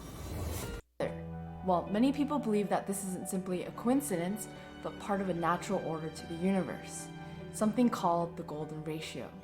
To explain the golden ratio, we asked our friend Joe from It's Okay to Be Smart to fill us in. The golden ratio is the irrational number phi. And like pi, it doesn't end. So instead of saying 1.61803398887 and so on, it goes on we'll to just infinity. say phi. So what's interesting about phi? Take this golden rectangle. It's golden because the ratio between its sides match phi. If you cut a square off a golden rectangle, you create a smaller rectangle with the same golden proportions. And because this long irrational number made sense visually but couldn't be explained as a fraction, some ancient philosophers figured it must have a higher meaning. They called it the golden ratio, and later the divine proportion. Which brings us to something called the Fibonacci sequence. This pattern starts with 0, then each following number is the sum of the two before it.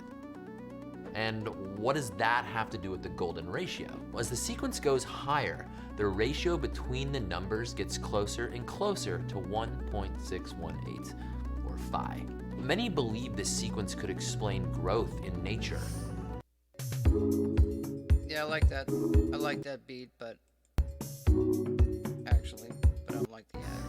If you connect each corner of the squares with an arc, you get a golden spiral. Look familiar? A lot of people see these golden spirals everywhere. Sunflowers! I didn't know anything about golden ratio. I'm just reading, trying to learn, like, okay. In school, I learned it as Okay, a piece of music has a golden section, which is that point, that climactic. It doesn't always have to be dramatic, but just something special always happens. Music theorists have claimed to find the golden ratio in the works of many famous classical composers from Mozart to Debussy. Some say the golden ratio and the Fibonacci sequence are evident in Music for Strings, Percussion, and Celesta by Hungarian composer Bela Bartok. For example, the opening xylophone solo in the third movement has a rhythmic pattern following the Fibonacci sequence, going from 1, 2, 3, 5, 8, and then back down 5, 3, 2, 1.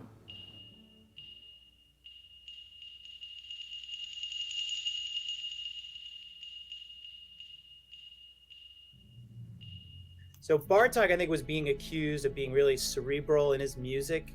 So he was pretty notoriously silent about his work. You don't see like notes in the margin with these little details, right? So a lot of people have said, well, look, if he was doing this, he was using Fibonacci and the golden ratio, why didn't he tell people, or why wasn't it more obvious? Couldn't it just be that certain pieces that have that lineup with the golden ratio stand out, and then music theorists gravitate towards that as an example? Yes, absolutely. For example, the Celesta, that comes in at like bar 77 in the first movement, and that has nothing to do with golden ratio or Fibonacci. But the piece in the title is Celesta, right? So that's really important, right? So does that mean, we discount all the other stuff? I mean, I think you're right. You have to look at the big picture. But then, in your opinion, why should people care about the golden ratio? Well, so what we haven't talked about is how it shows up in nature.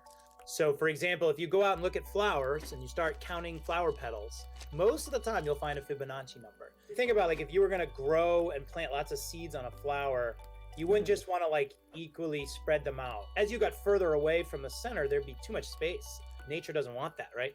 Nature wants the sunflower to procreate, so the more seeds, the better. And it turns out the optimal angle of where they're arranging themselves is related to the golden ratio. So put that all together and you've got kind of a nice, beautiful, like Mother Nature. What could be more beautiful than, mountains and flowers and streams, right? Perhaps that's why musicians have gravitated towards it in terms of if you're writing a piece of music and you have a climax in your piece, where are you going to put it? Are you going to put it right in the middle? Nah. If you look hard enough, 618, which equals 152 seconds. Now listen to what happens at that exact. Music theorists call this a phi moment. Bartok isn't the only composer to have a phi moment. Finding one is simple. Take the length of a song and then multiply it by 0.618, the inverse of phi. For example, take Under Pressure by Queen and David Bowie. We have a total of 246 seconds times 0.618, which equals 152 seconds. Now listen to what happens at that exact moment. If you look hard enough, you'll start finding it everywhere. Check out Drake's In My Feelings.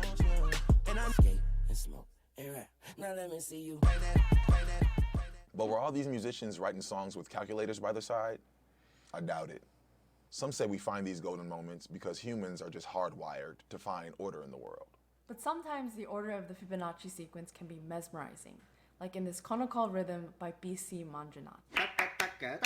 Manjanat wrote this as a tribute piece after the death of his father, who had introduced the Fibonacci sequence to him as a teenager. This style of music is Carnatic music from southern India and is characterized by a very complex rhythmic system. Manjanat used the first 8 numbers of the Fibonacci sequence to compose the intricate rhythms in this piece. By the way, this is the phi moment of this video. Yeah, it was. I did write a piece using certain elements of the golden proportions and the Fibonacci numbers. Should I play it for you? It's really fresh, but okay. Oh, you're gonna play it live? Oh, let's get it. Oh, I don't hear this. Yes. So what I did was I just came up with a little motive and then I fleshed it out until I felt like it could go somewhere. Something can change. Then I knew, okay, this is the golden section, and depending on the rules of the golden proportions, I know exactly how much time is required until the end.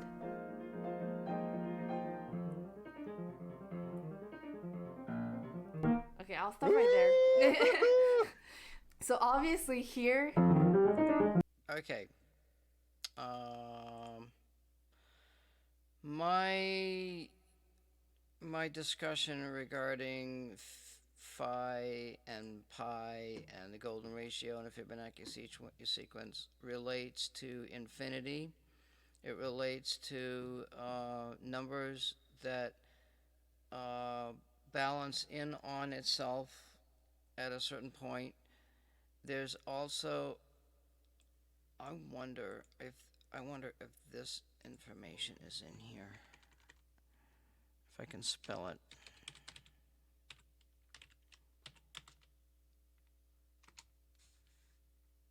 Wait, that's not. I probably didn't spell it right. I don't. The Feigenbaum. Okay, it's EI. So the Feigenbaum constant has to do with chaos theory, and that leads to infinity. It leads to a number that bounces back and forth and stabilizes. It does not.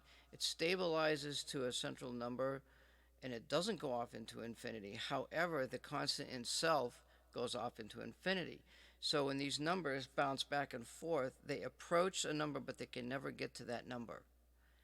And this is my question when it comes to circles, sine waves, and square waves and all of that stuff. So we create an environment that creates an infinite feedback loop, and within that infinite feedback area, that's where we try to extract and send the information. We don't just pick a frequency like 30 megahertz and we send these sounds to 30 megahertz. You can do that, but I think there's something different, and maybe one of these mathematical constants, maybe these solfeggio notes, maybe there's something in there that resonates, and that resonating aspect, here's this equation will change how you see the world. It's the logistic map. And this is the basis of finding infinity in different places. And there's also, like, I could do another, let me just go here and search. I'm leading up to my next stream is what I'm doing. This is the Mandelbrot set, and as you get closer, okay, we'll just do this right here. Does it get music? No. So watch this. Watch what happens right here. You notice some places repeat each other, but look at the overall picture. Wow, it's different. But now get closer and closer and closer and closer and closer. There it is again. It started all over again. Right there. But we've got these octopus patterns. And we got some different patterns on the left and on the right. But if you go down to that central picture, it's the same thing. So what does it all mean? The black space, the border of where things meet, is where infinity is where one of the infinities is located. There's many infinite places here. And if there's so many infinite places, how would you choose? How would you know which one to choose? Because they all repeat themselves. So no matter which one you choose, it will show up somewhere else instantaneously. That's the connection to the universe. That's what I'm hoping that connection, that self-similarity will reach anywhere into multiple universes or the next universe or wherever it needs to be. I can just pick one spot, I can go into that spot, and I can say, this is where I'm going to send my information, and that information, if it's within that one of them spaces, is going to get picked up. Isn't that crazy? That's a crazy video with the Mandelbrot set. That's pretty cool.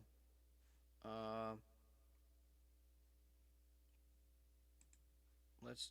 We're gonna watch this video a little. I don't know how long it is. 18 minutes. So famous that it's up there on the I've seen mathematical this video constants list, up there with pi and e and root 2. But this one I'd never heard of until recently. And apparently, well, they're pretty sure it's irrational, so I'm just going to give you the first bit of it. This is Feigenbaum's constant, or one of Feigenbaum's constants. There's another one. If you find references to two of them, I'm not going to talk about the second one, which has a... So you can see that the number goes off into infinity. That's just 2016. Maybe that was the day that the good Lord took us all into took the good people up to heaven and left us down here to figure it all out. Side note, but anyway, it goes off into infinity. It gets. Well, let's just watch the video. You'll see. There was a paper in, I think, 1970 odd by Robert May about an equation, which I'm going to write down, which models population growth. X, so it's traditional, and this is going to be like a population level. And it's a way of modeling like how things breed, so maybe rabbits or frogs. Let's go with rabbits because they breed like, rabbits. It's going to have some other variables in it. This is what they call the logistic map. Map is like a posh word for a function. Now, you get an input and output, and it's mapping even one value to another one. But what this... Even though there are only two variables, well, x lambda is a constant. There's only one variable, actually. But this is a two-dimensional map. So it's a projection of a linear system on a two-dimensional map, and that's kind of another little weird. Just forget I said that. What it does is it predicts what the next year's population is going to be for a community of animals. The first component here is the next year population. So that means this one here is the previous. And so we're kind of counting population because, in fact, I'll draw you a graph. And we're going to have 2 marks on this graph. And so I'm just going to sort of estimate that they're about here and here. And the graph, if you plot it, bifurcates, which is a posh way of saying it forks. Like they call it a pitchfork bifurcation. And so this is, we've got dead, we've got stable, and then from about 3, we get a 2 cycle. But we have also seen that at 3.5, it settled into a 4 cycle. So then you can kind of guess what's going to happen. If I put the 4 on, they happen to be around here, and you can see that somewhere it splits. And it bifurcates again, or it forks again. The posh word for this is the period of these cycles. This is a 1 cycle because it's got 1 value. This is a 2 cycle, the period is 2. And then it goes to 4. And they call this a period doubling thing. What's intriguing is that by picking certain values of lambda, you can get any period you want, as long as it's a power of 2, because it doubles every time. So if you want a 16 cycle, there is a value of lambda.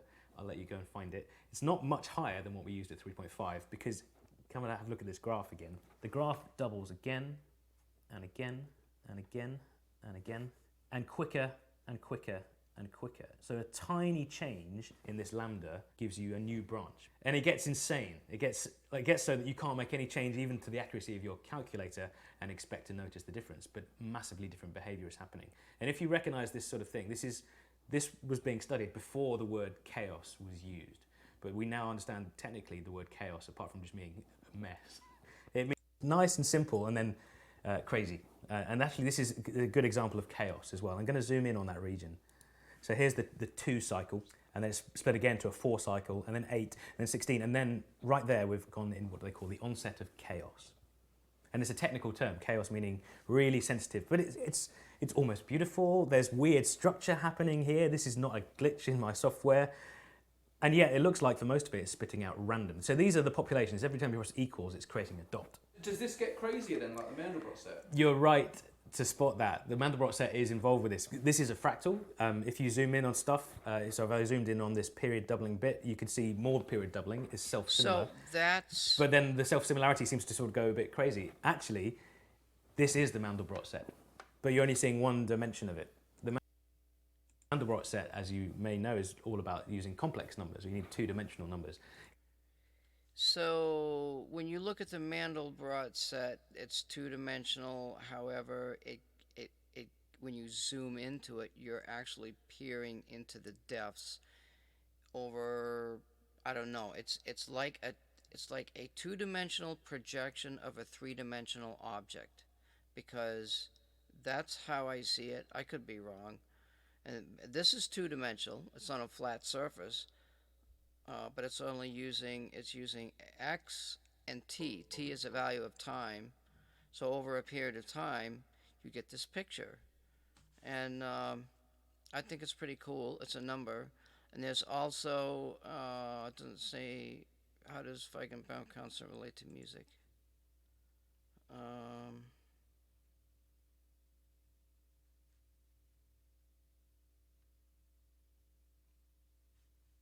I'm not seeing.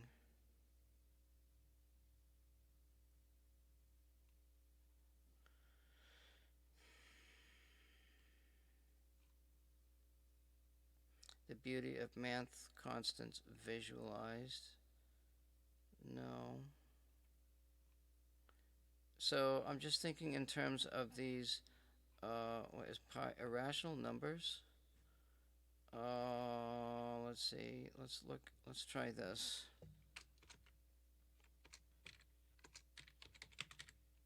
How do rational numbers relate to music? But my other question, I didn't get to that person there, did I? The other question.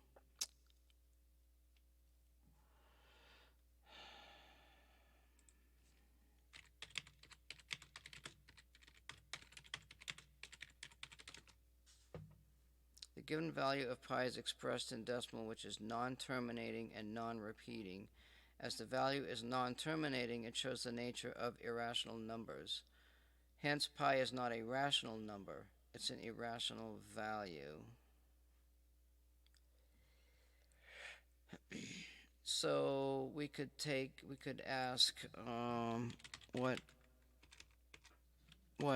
are the most famous irrational numbers?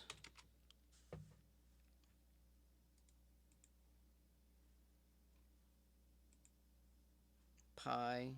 E is a logarithm. That's 2.71828.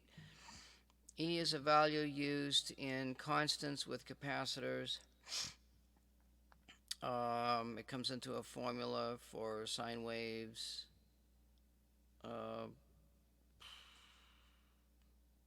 Let's see what this thing says here. Okay, it's not going to go anywhere. Square root of 2, square root of 3, square root of 5, Euler's number, which is E.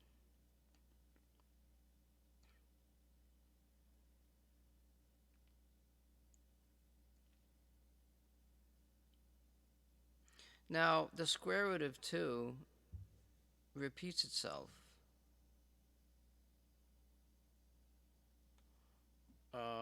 Wait just a second here.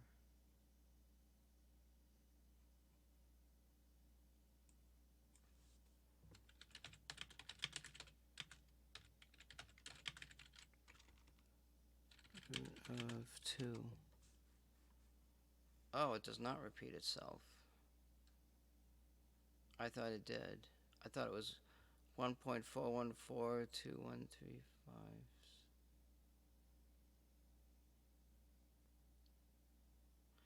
Is a positive real number that, when multiplied by itself, equals the number 2. It may be written in mathematics as such. It's an algebraic number and therefore not a transcendental number.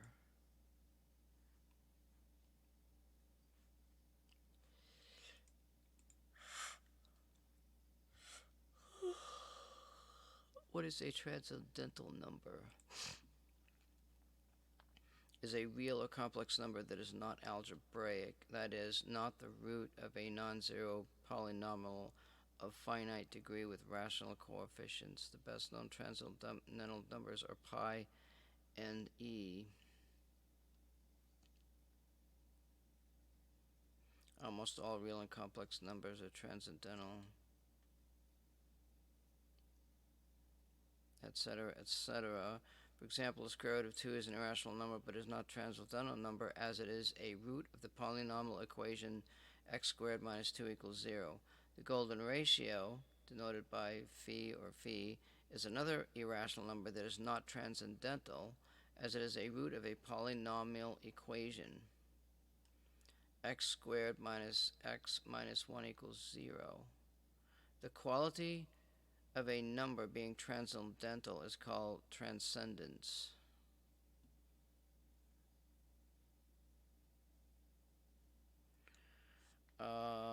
This fella, 1682 paper in which he proved that sine of x is not an algebraic function of x.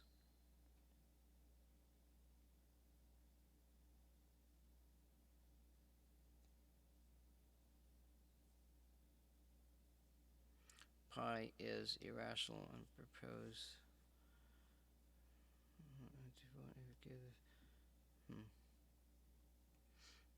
I think I want to sneeze.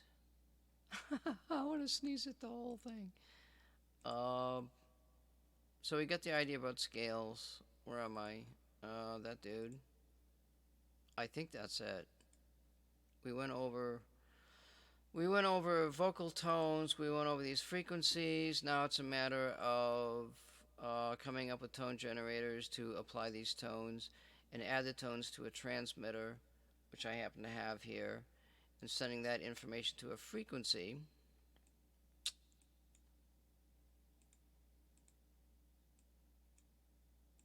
So then the question would be,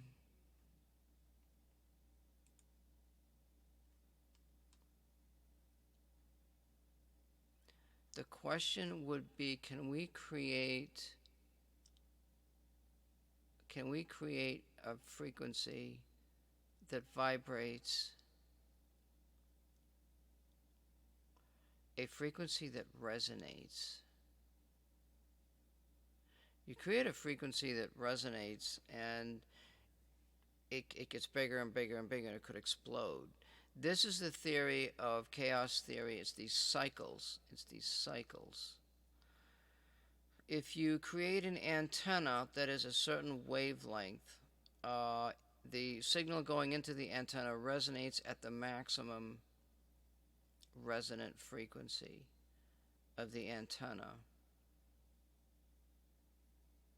If you put a wire out there at a certain frequency, it doesn't resonate. You can't transmit the greatest amount of power to that antenna. Now, some people were using frequency modulation to send the tones instead of amplitude modulation, which is what my radio does. We just got a generator fixed that we can frequency modulate, which is really that's just too weird right now, because we got the ability to frequency modulate an output on that generator, and I've never had that capability before. And I just read this about this frequency modulation. The other thing is pulse width modulation, which I have to build. So if I were to build a pulse width modulated transmitter, and how am I going to take that signal and put it into a resonant? So the best resonant chambers for RF frequencies are microwaves. You could do it with a wire. So what if I had... Okay, so I'm creating... Here we go with the magnetics again. I'm creating a resonant frequency off the antenna at a certain frequency. If we use the higher frequency, like FM, well, I can only go... How can I do... I can only go to 2 megahertz. That's too low.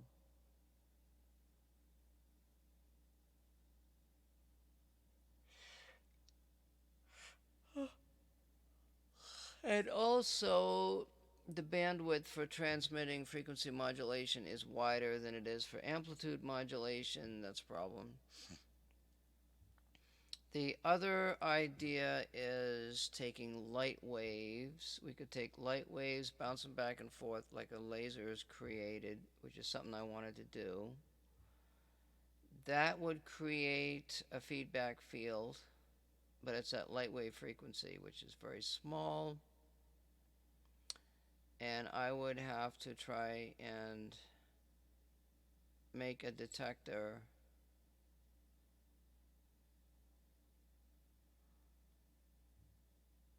I would have to put, why can't I do this with magnetics? Why can't I do this with a magnetic field, a resonating magnetic field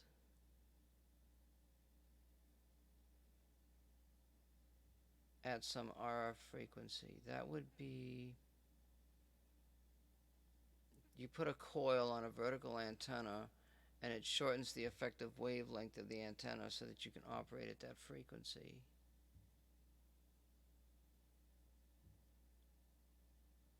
That's a coil, but it takes all the energy and it just sucks it up and puts it into the center of the coil.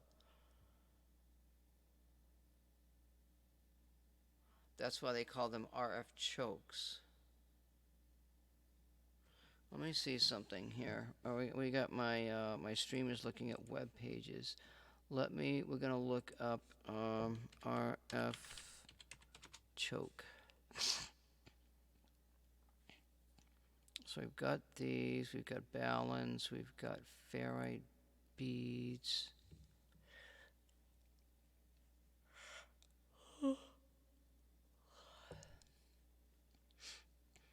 An inductor, also called a coil or reactor, has passive tunnel. It stores the energy in a magnetic field. What is this?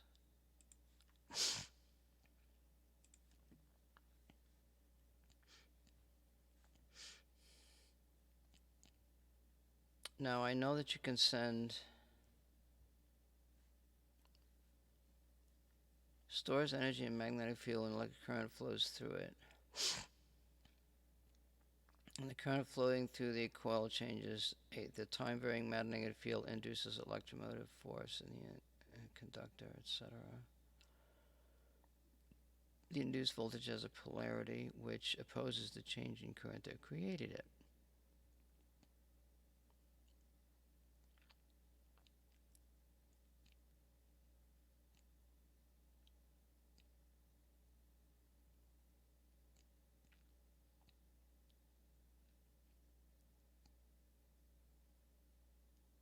So then we run it through a coil without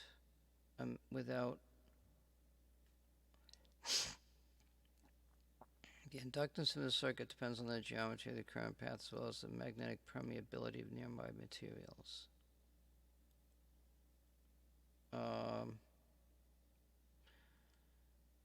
It is the ratio of the magnetic induction to the magnetizing field H as a function of the field. Winding the wire into a coil increases the number of times magnetic flux lines link the circuit. The more coils, increasing the field and thus the inductance. The more turns, the higher the inductance. The inductance also depends on the shape of the coil, separation of the turns, and many other factors. By adding a magnetic core made of ferromagnetic material like iron inside the coil, the magnetizing field from the coil will induce magnetization in the material, increasing the magnetic flux. The high permeability from ferromagnetic core can increase the inductance of a coil by a factor of several thousand.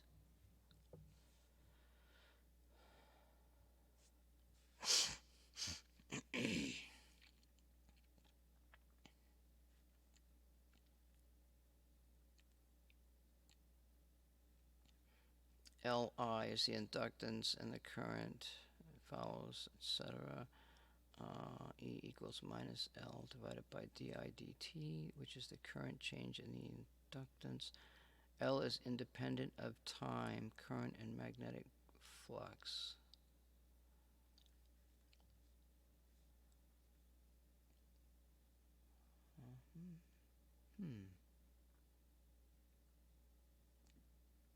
Stored energy in an inductor. So if we use a magnetic field to transmit energy, we're transmitting that over a wide band of frequencies from somewhere. We could resonate it with a capacitor at a certain frequency.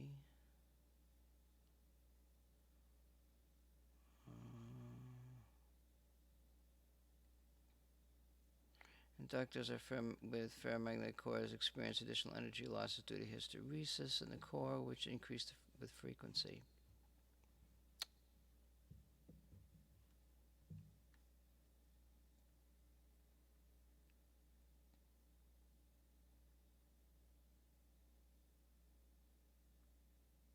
The Q is a bandwidth. Q factor of an inductor is defined as W, which is 2 pi F times the inductance over the resistance. Q increases with frequency because 2 pi F is proportional. Where else are we?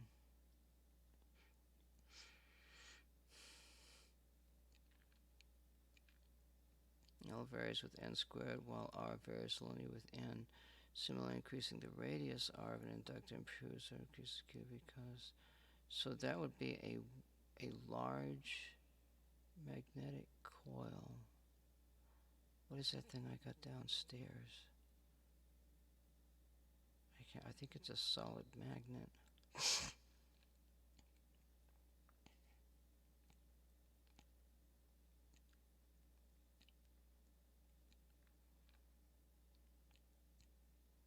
Inductors are used in analog circuits, radio frequency, tuned circuits. Tuned circuits.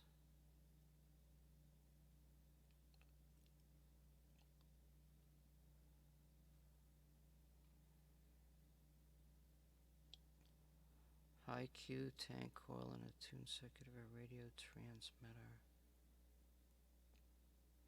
Antenna tuning.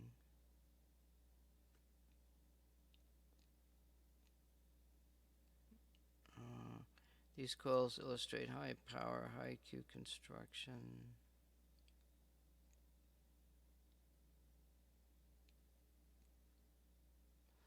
Collection of RF inductors showing techniques to reduce losses. The 3 top left are ferrite loop stick, a rod antenna. I have that actually, but I don't know.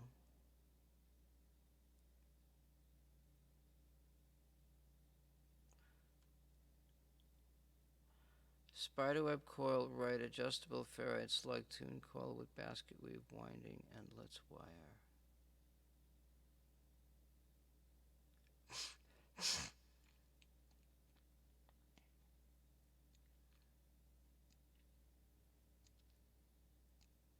Limited to a single layer and the turns are spaced apart.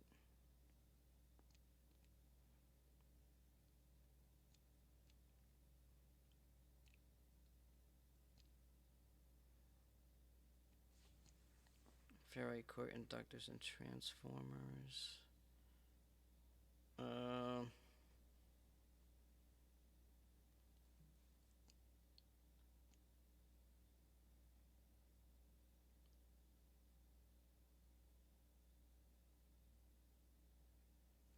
Changing or reversing the magnetic field in the core also causes losses due to the motion of the tiny magnetic domains. Okay, what is this? It is composed of the energy loss portion to the area of the hysteresis loop in the BH graph of the core material. Core loss can be approximated in the model with Steinmetz equation.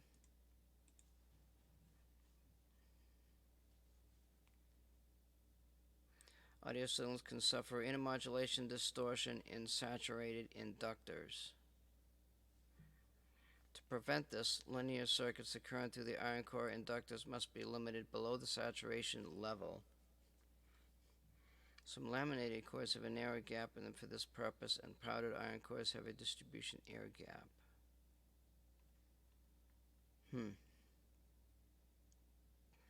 Yeah, but you don't use that. Use RF chokes. Yeah, I'm not quite sure there. Many inductors used in radio applications, usually less than 100 megahertz, are adjustable cores in order to tune such inductors to their desired value.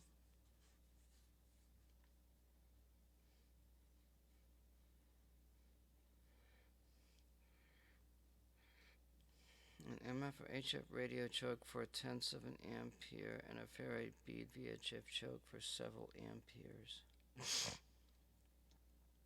0.1 of an ampere. This blocks high frequency alternating current, allowing DC or low frequency signals to pass.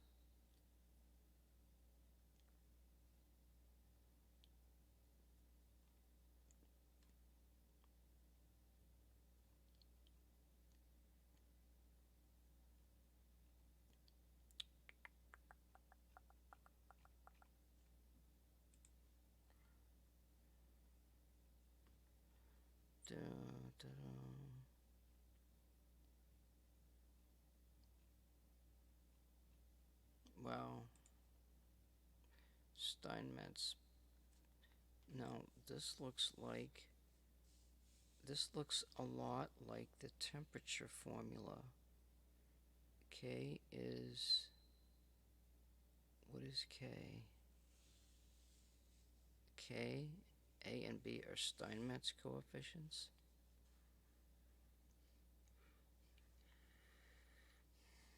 Time average power loss per unit volume in milliwatts per cubic millimeter. Anyway, and what's the next one? What's this one? Transcendental numbers, we already did that. I'm trying to think of how. So if I set up an inductive circuit to create a magnetic field that puts out,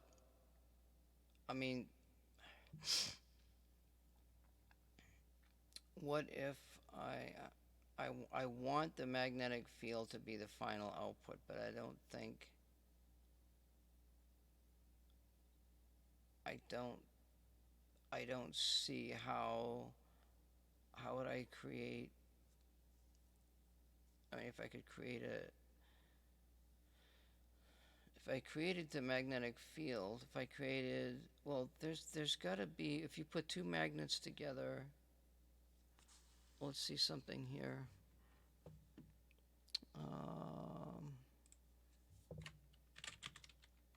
Let's look at something else.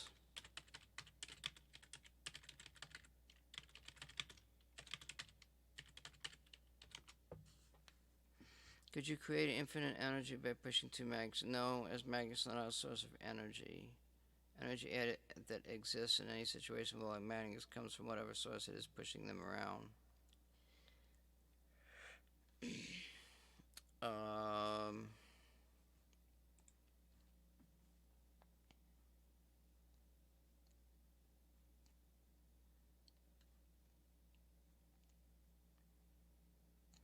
Why don't we use magnets for unlimited energy? Because magnets do not contain energy, but they help control it.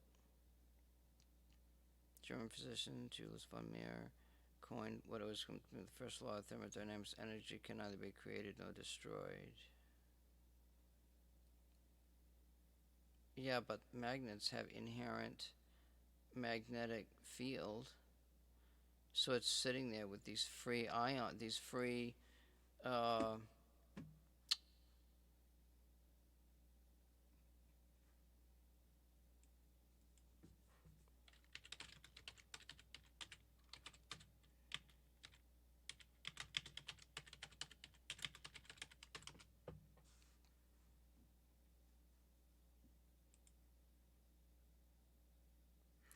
magnetic fields are produced by moving electric charges and the intrinsic magnetic moments of elementary particles associated with a fundamental quantum property, their spin. What particles? They say moving electric particles, but are they electrons? No, they're not electrons. They can't be.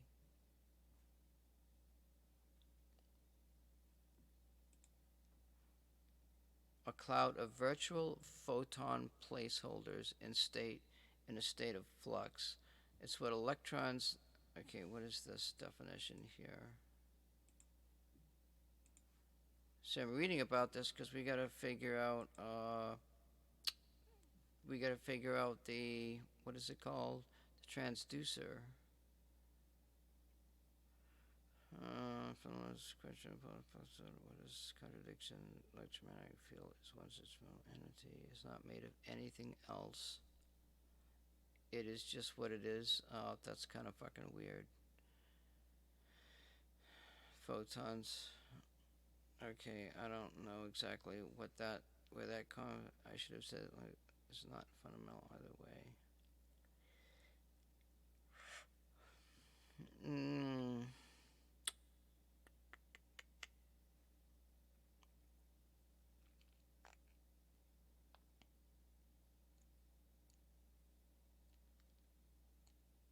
Okay, this discussion is does not make any sense. Okay, what is this one here? This is from NASA. You don't go to a Reddit site to get information. The M spectrum range, visible lights, microwaves, etc., radio, microwave, etc., gamma, electromagnetic radiation, blah blah. Yeah, I'm getting tired. Astronomers.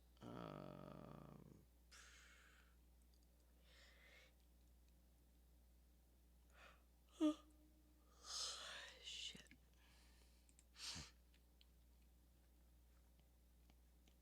Electromagnetic radiation can be described in terms of a stream of massless particles called photons. This is coming from NASA.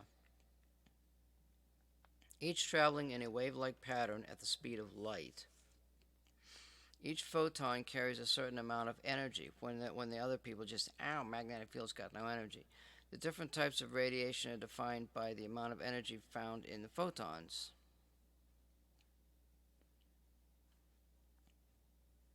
They're not photons. I don't know, they're not photons. Magnetic field cannot be used to increase the energy of a charged particle.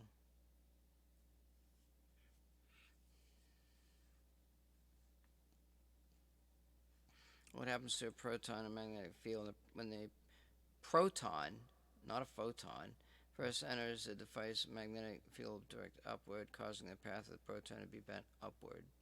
As the proton begins to move upward, direction of magnetic field should move directly upward, the force will be to the left.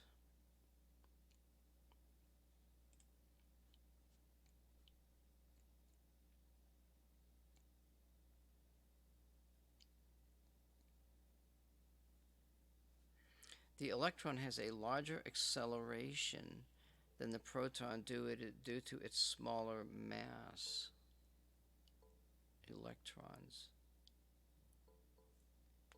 have a larger acceleration because its mass is smaller. Electrons are associated with static electrostatic fields, charged particles,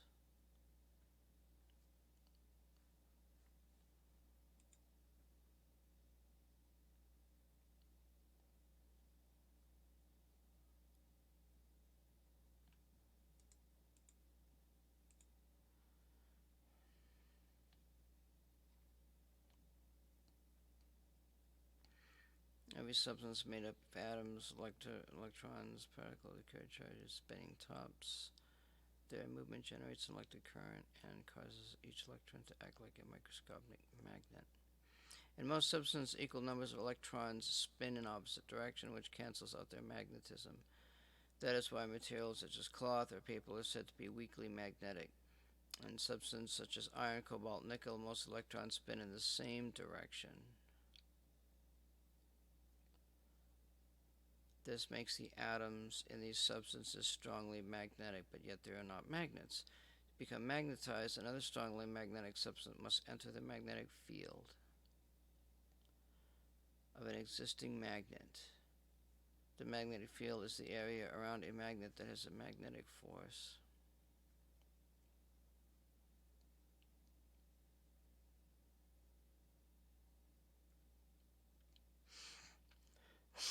I don't know why I'm reading this. Substances can be magnetized by an electric current. Yes, if you wrap a coil around it and put a magnetic field, you can generate a magnetic field. If we use a magnet, we've already got a magnetic field. If we use a heavy-duty speaker and put sound into it, that magnetic field should be generated around that speaker.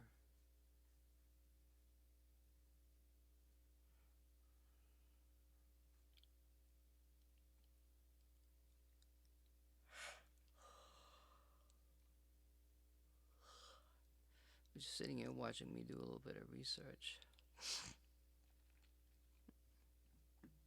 And that's not working. Is energy a wave or a particle? It's both. Do magnets attract charged particle? A field surrounds a particle on the side and instructs other particles how to move in response to a charged particle nearby. It will be pushed away. Magnets only work in motion. If it's moving, or a current goes through.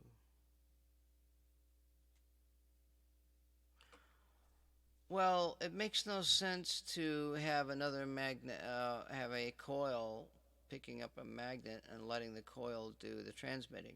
We're already transmitting. The magnetic coil is the final output of the tones that we want to generate, and we're generating those tones to create magnetic interference. So then we've got to have, we would actually have to have a pickup coil. We would have to have a separate pickup coil to collect the tones off of the magnet. The magnetic, that earphone pickup coil, a telephone pickup coil can do that. That's a small coil, and it's got a little connector on it.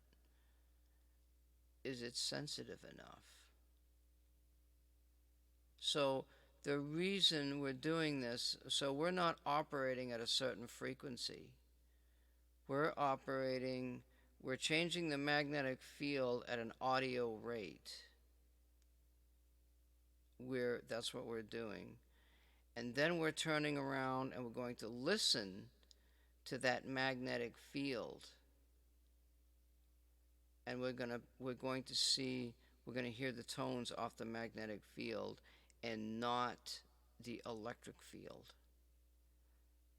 And what we've got to do is we've got to take that magnetic field and create some kind of feedback.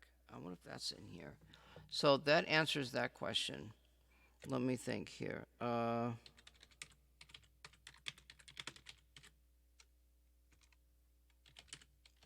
Feedback and magnets. The best leaders are feedback stabilization of a permanent magnet levitation. How to become a feedback magnet.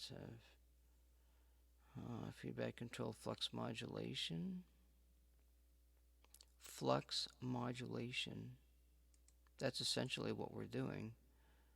Feedback magnet for sale.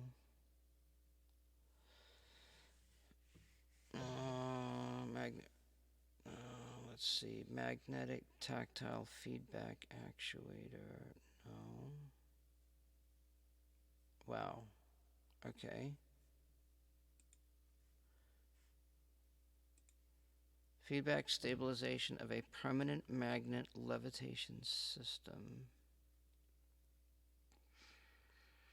Magnet facing groundward to attract a magnetic object against gravity and levitate it at a distance from the face of the magnet due to unstable nature of the system. Due to the unstable nature of this system. That's a key statement. Something that is unstable creates an infinite field. It must be stabilized by means of feedback control, which adjusts the magnetic force applied to the levitating object depending on its measured position and velocity. Electromagnets have been used for magnetic levitation as they can simply be controlled, etc., etc., etc. This paper, however, studies a levitation system relying on permanent magnet and a linear servo motor to control the applied magnetic force by changing the distance between the magnet and levitating force.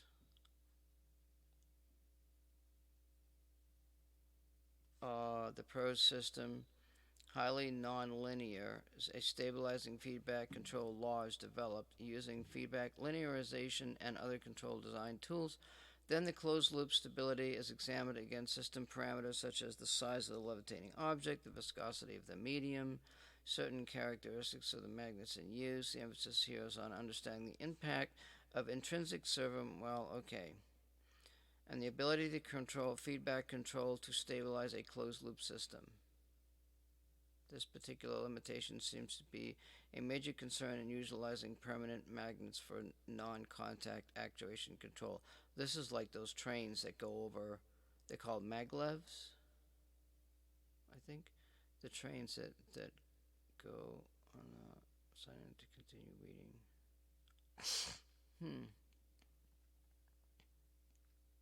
So if we put two magnets together, then we're creating instability. And then we take the coil, we take the pickup coil, and we put the pickup coil in between that instability, and we take those magnets, we take the two magnets, and we move them with micrometers to create a resonant something. Let's see if we can, I don't know if there's resonance in there. I'm talking about my transducer setup. Now, I was thinking of doing something similar to this, but I was thinking of using a whetstone bridge, putting a coil up, and then putting another, like a capacitor or something, but that would, like, we could have if we had a wide, let's see here. What if we do Q of LC system, the Q factor, let's say measurements LC circuits.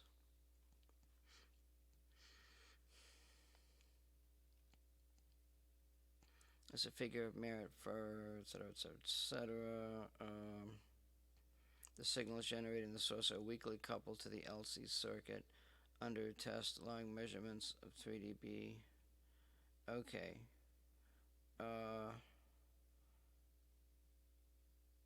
The Q is related to series over RS. If it's parallel, it's inversely proportional to the reactance. So if the reactance is small, the Q is large. Q is related to bandwidth. You want a high Q.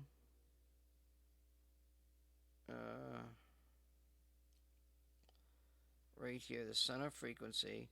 Q is inversely proportional to bandwidth. So you want a low Q circuit with a wide bandwidth.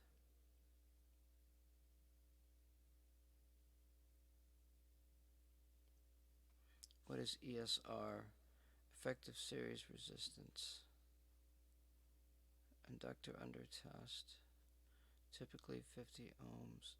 You put a variable capacitor in series. Here the LC circuit is connected in series at resonance, the LC circuit has minimum impedance,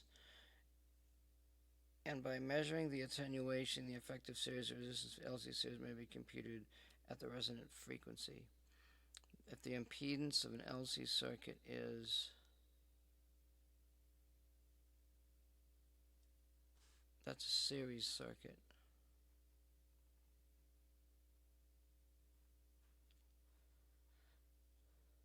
That would raise the Q, which would, Jesus, I don't know.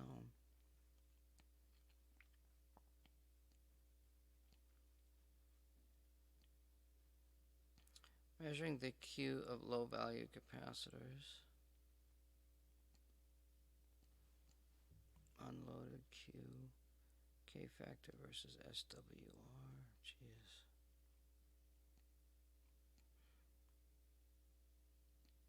At 3 dB points, bandwidth is related to the unloaded Q as follows. Yada yada yada.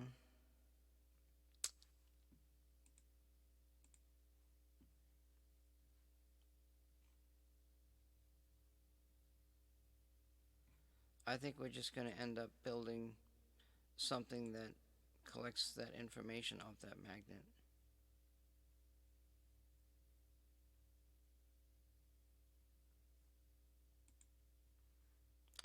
Quality factor is a dimensionless parameter that describes an oscillators or resonators under damped condition.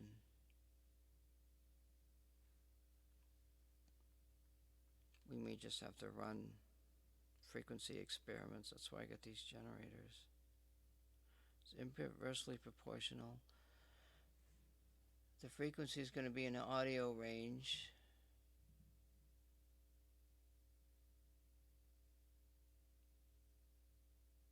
The resonant frequency is determined by making the capacitive reactance and the inductive reactance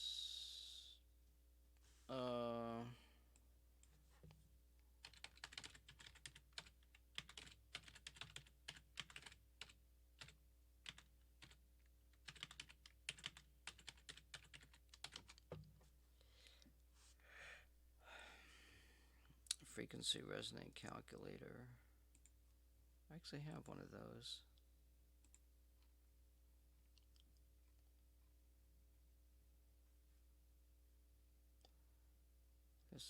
There's a parallel and a series.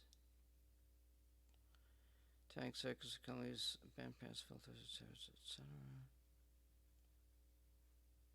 Filter certain frequencies. We have a bandwidth of 1 kilohertz. No, we'd have to have a bandwidth of 2 kilohertz at least, preferably 4. Resonant frequency, etc. How do you calculate resonant frequency? That formula right there. Is this something I can copy?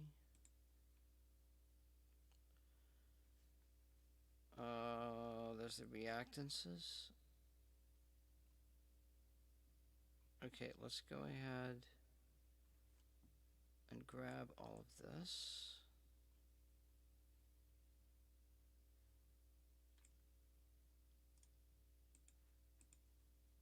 One can only hope.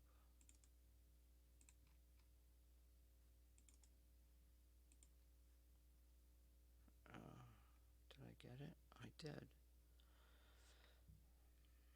Yeah, but whoa, shoot.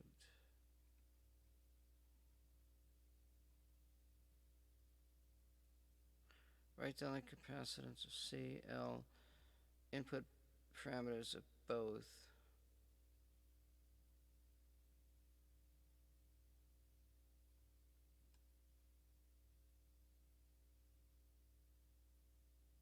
Where does this formula come from? The circuit inductance, circuit capacitance, depending on the frequency. Then after transforming the equation, you set XL equal to XC. Those are the reactances, and that gets you to this formula right here.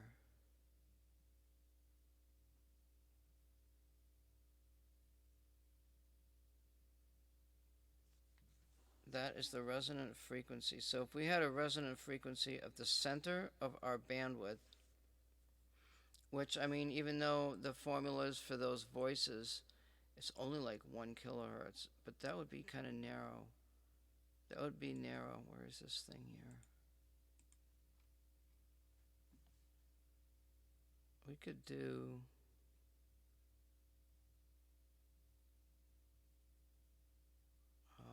let's see. Let's try this.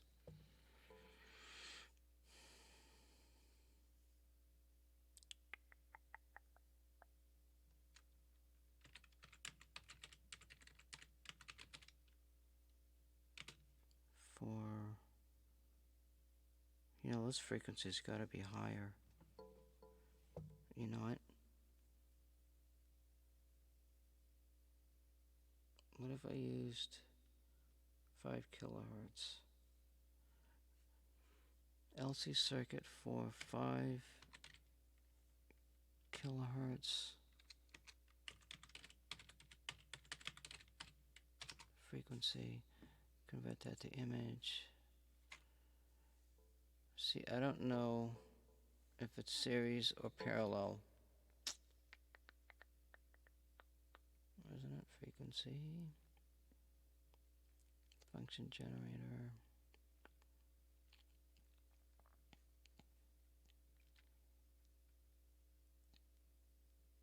So what we do, I got that resistor. We'd have to take our transducer. We take our transducer and we determine the 3 dB bandwidth of the transducer. Once we have that, we've got the resonant frequency of the transducer, which really should be a wide... I'm curious about that.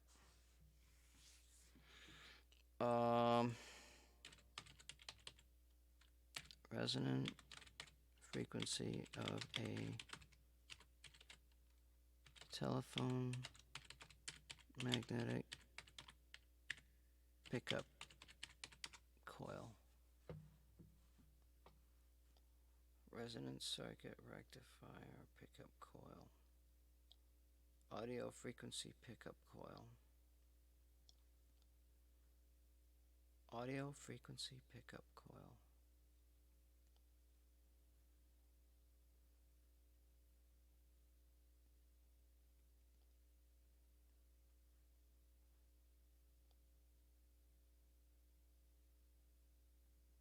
Giant magnetoimpedance GMI sensor.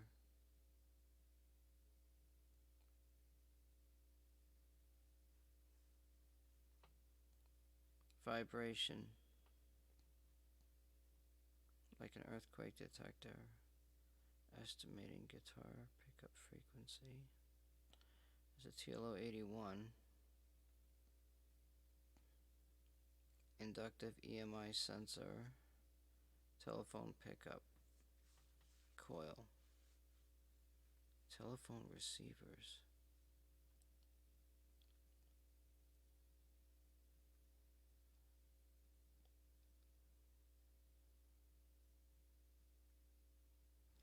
.8 ohms, 290. Audio frequency pickup coil. What is this?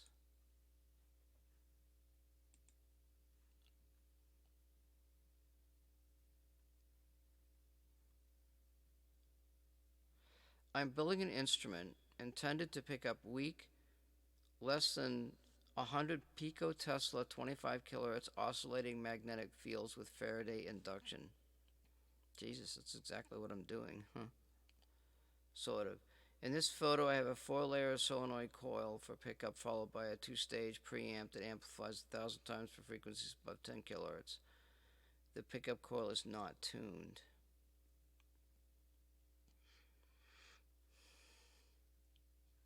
And he's just got that in that's a shitload of wires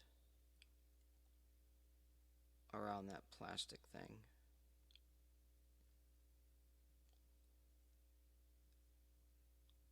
That is that's a crap load of wires. Pardon my French.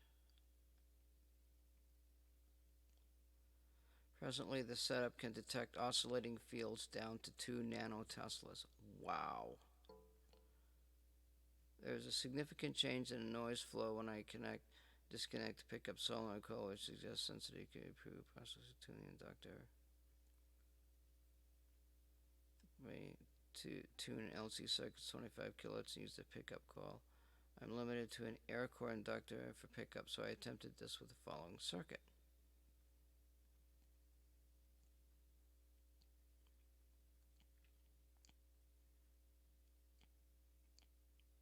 Oh my god, how did he wind those wires so damn close together? Jeez.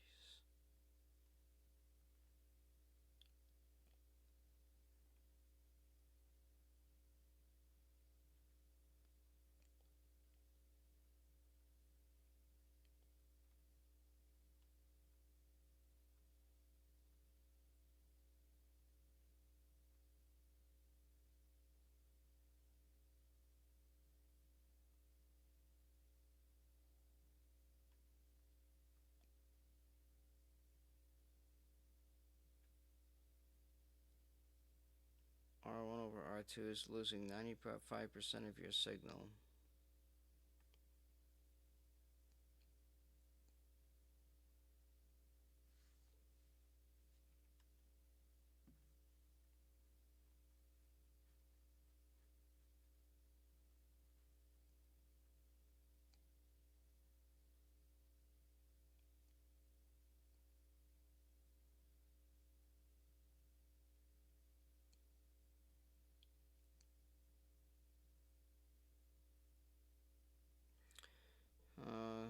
A chopper stabilizing scheme, which you wouldn't want to use if you're looking for AC detection.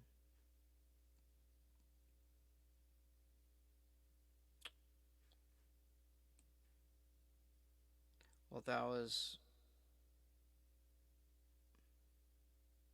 shielding matters more if they're in band. Wait, what did he say? If you make it resonant, then you won't pick up much 50 hertz.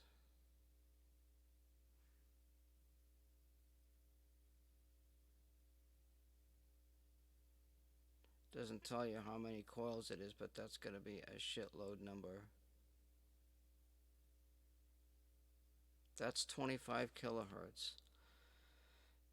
So, let me see.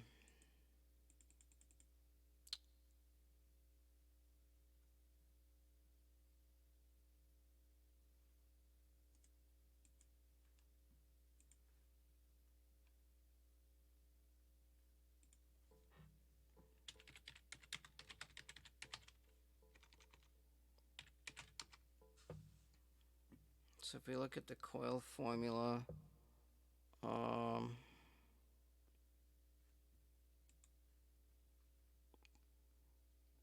L equals N squared inductance, and the length is on the bottom. The inductance, how's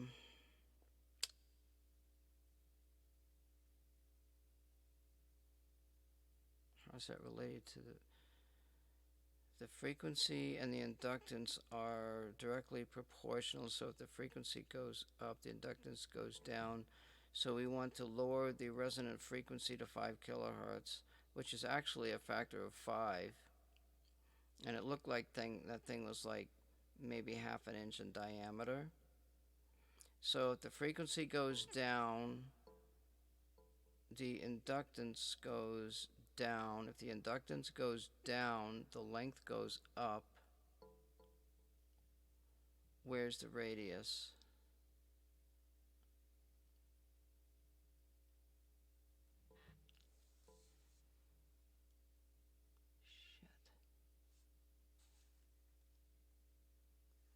The area affected by the coil.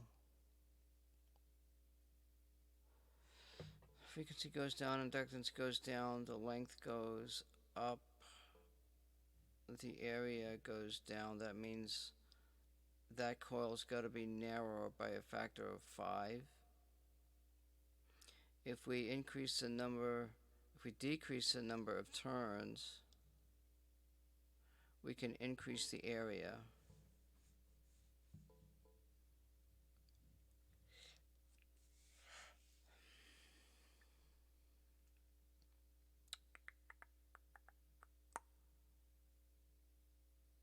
So we could make a bigger, it'd have to be a bigger coil. I don't know, I'm just kind of tired. Forget. It's long. You know, almost 3 hours. I'm getting into much more in depth of the transducer section of the design that I want to do. So if I get a resonant frequency of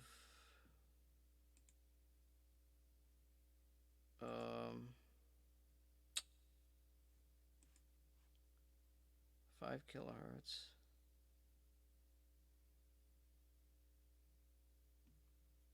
we would have an LC circuit number. That's the square root of LC.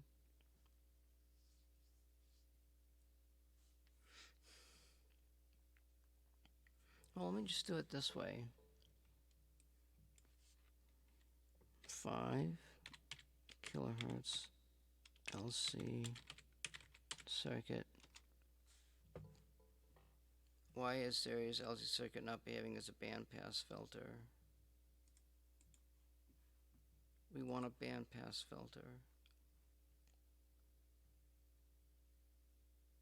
Okay. Try to simulate LC circuit using external source generate square wave, etc. of 503 hertz.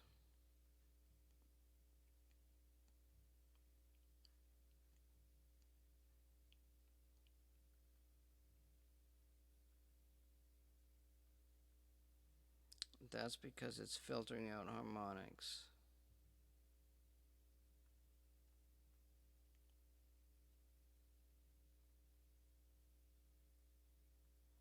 You see behaviors you wouldn't see. Your circuit has no resistance. The function generates an ideal voltage.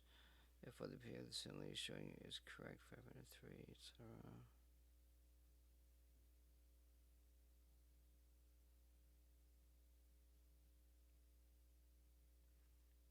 Well, that didn't help me very much, did it?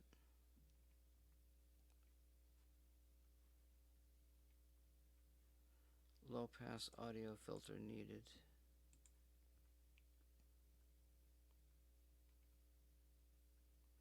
Salon and key filters, Butterworth filters.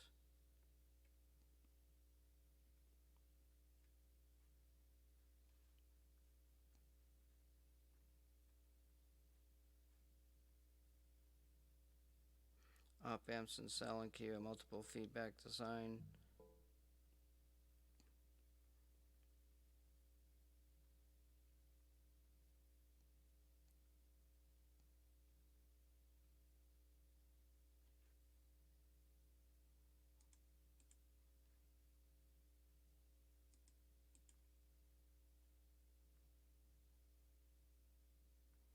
Three kilohertz low pass filter plus audio amp. What's this here?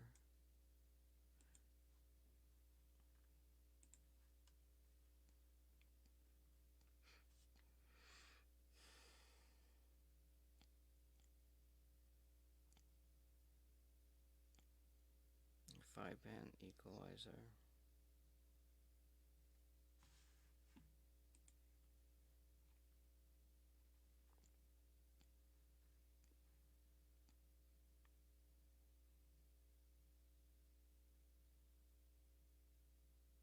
Oh, there's an LM386 circuit. Headphones wired in parallel to an LM386.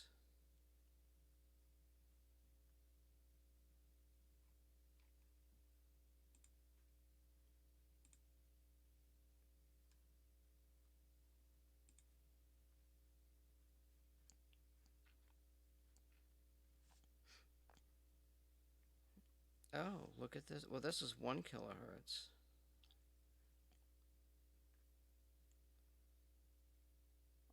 Hertz. Equations for passive Baxen Dahl. 100K, 0.033.33. There's a variable resistor here. Treble and bass. This is a passive circuit. with a shitload of capacitors. There's no inductors in here.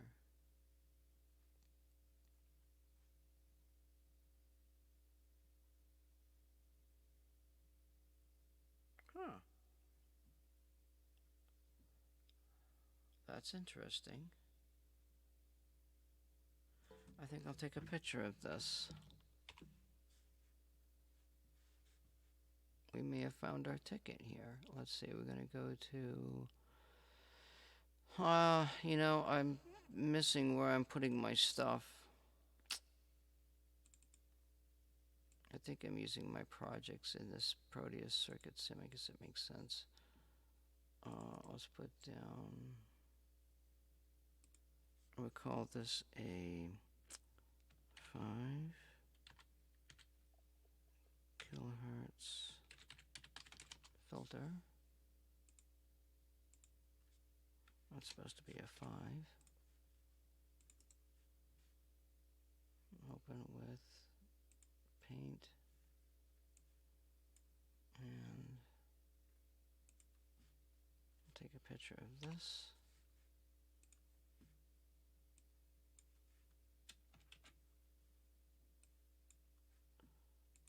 I'll select this,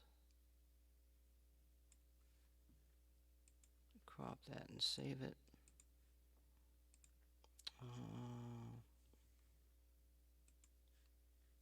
So we can work with the frequencies on this.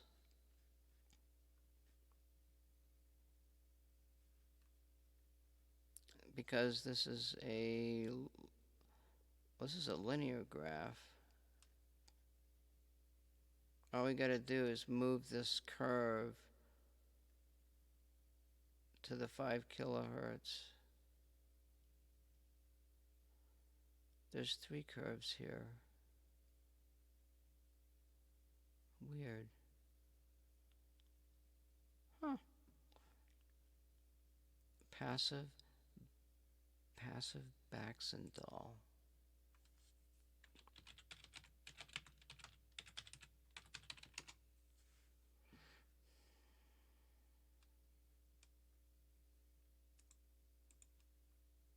Passive Baxendal.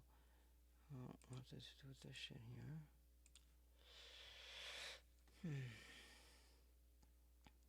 Fender Vox Marshall Tone Stack.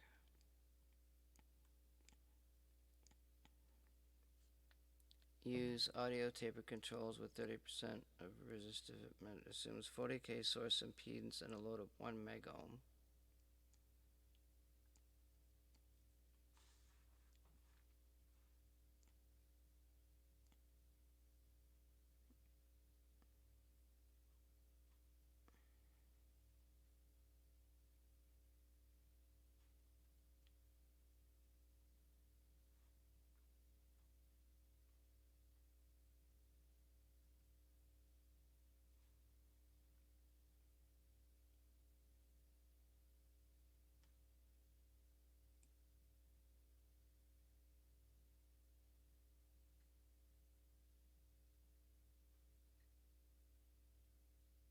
Ooh.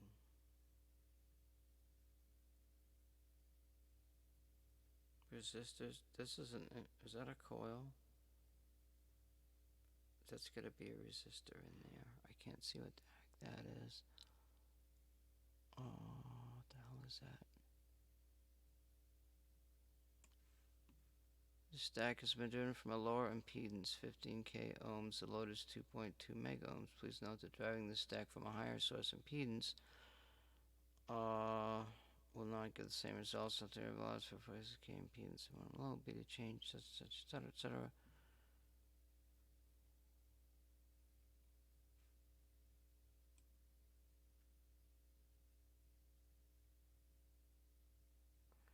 Dave says no longer operational. You can download this episode version of his tone control simulator by clicking here.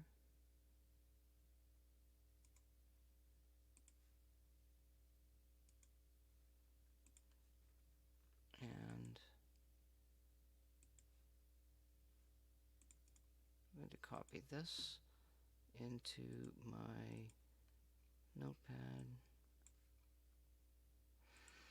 This passive stuff adds noise into a circuit, but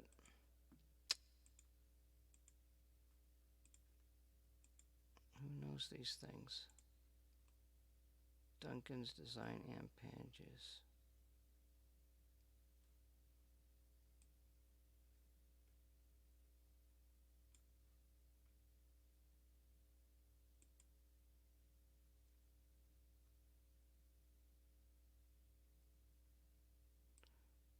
There.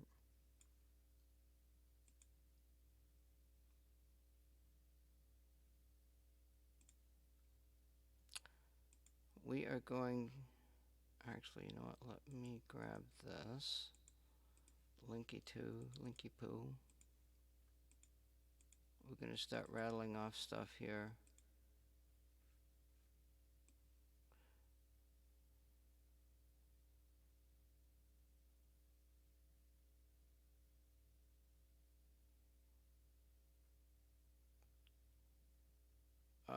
Magnetism is caused by the motion of electric charges.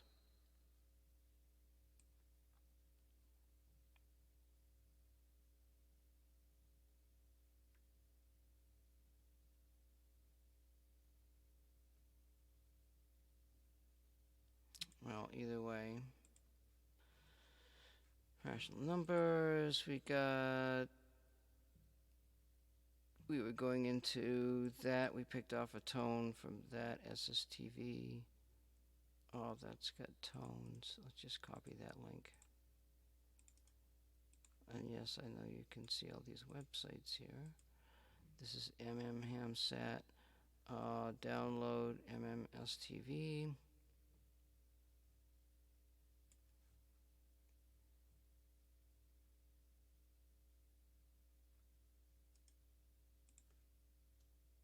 There's a test file. Click on the image for a larger view. Test patterns. Ooh. Let's grab this link.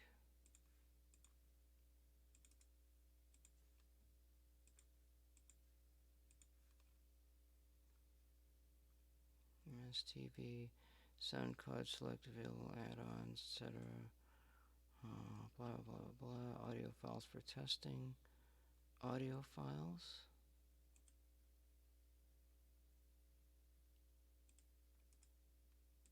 Shit, what the hell is going on here?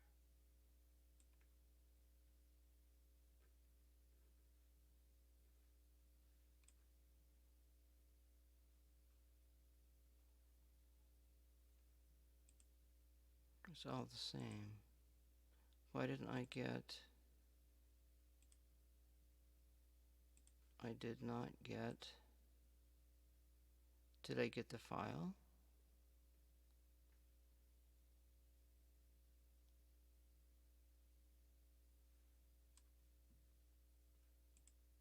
Where the hell's the file?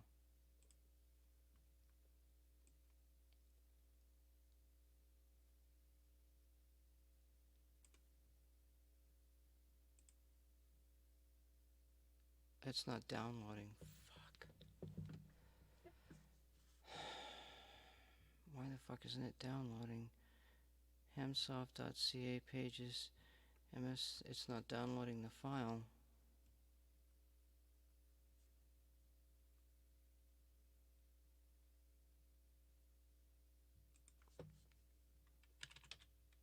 The fuck is it? MMS TV.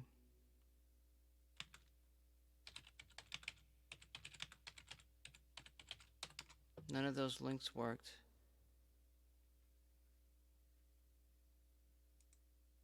An update to the popular MMS TV software. New SST software, etc. Group radio.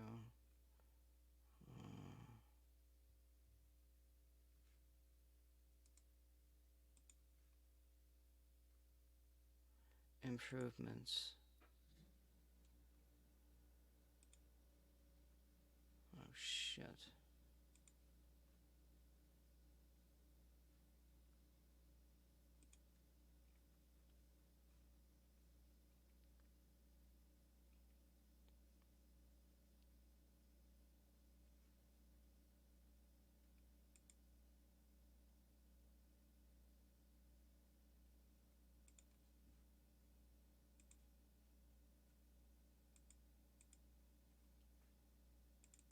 this would be ham programs, ham radio programs. Okay, let's go to my directory.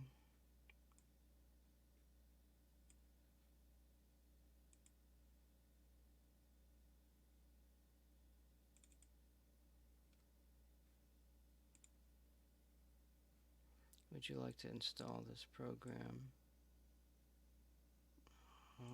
Let's see.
We are setting up MMSTV. But where's the program? Yannick? Cannot update. I don't want to update it. I don't care.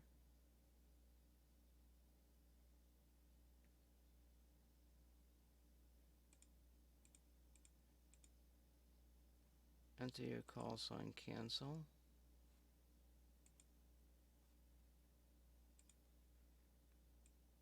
Ooh, it's working. Hello? Wait. It's actually picking up the sound from the microphone. What the hell? Oh. So, this is picking up live pictures from the microphone, and it's in effing Spanish.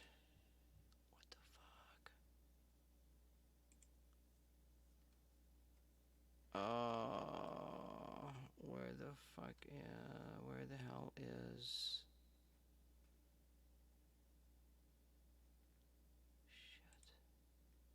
that website? I need this in English.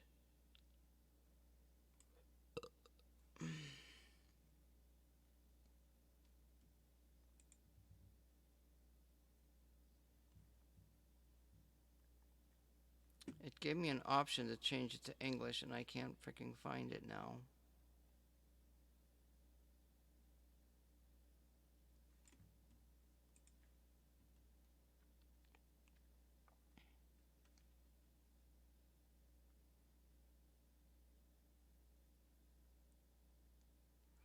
Yannick is available in English and Spanish.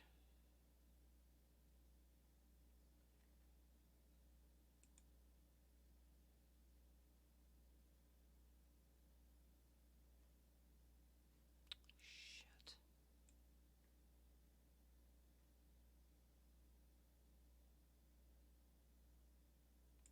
Tambien in English. What is this? Translate to English.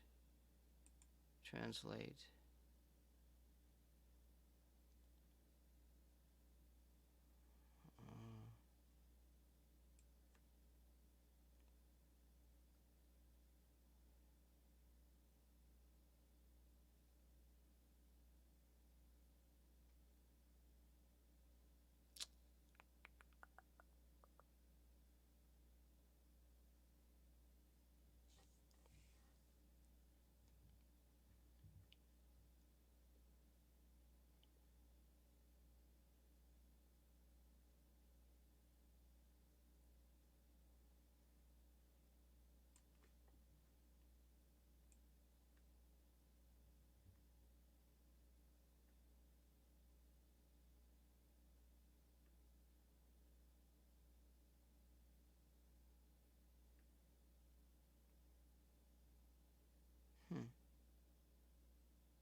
Ionic Q, auto mode.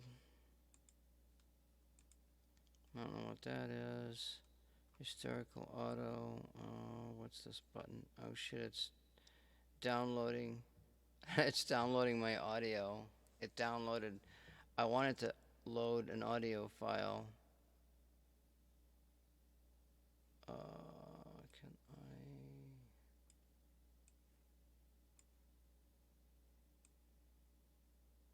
Frequency counter.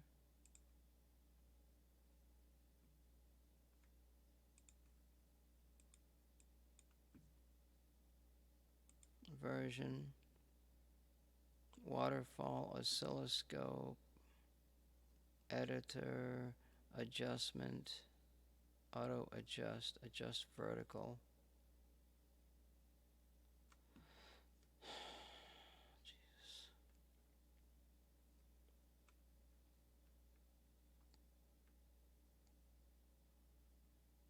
Program.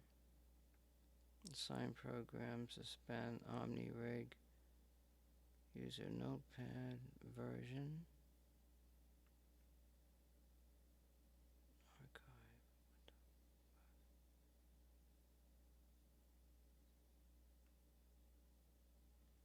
I don't know how to convert it to English.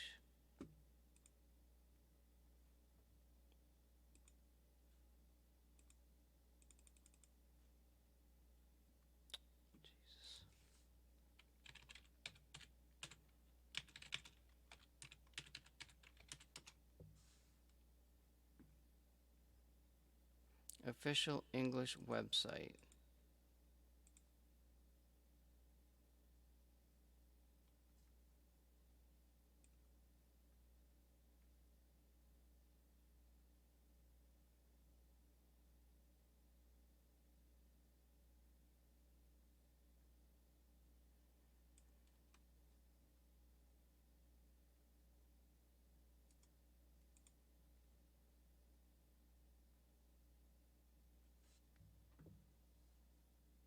Oh, that's a really nice slow download, thank you. Hamsoft.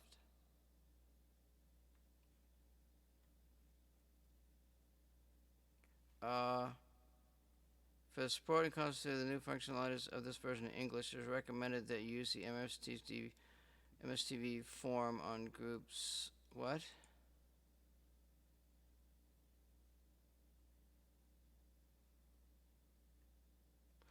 It will install using Spanish language. The provision for using English was added later but requires changing language after the program is installed.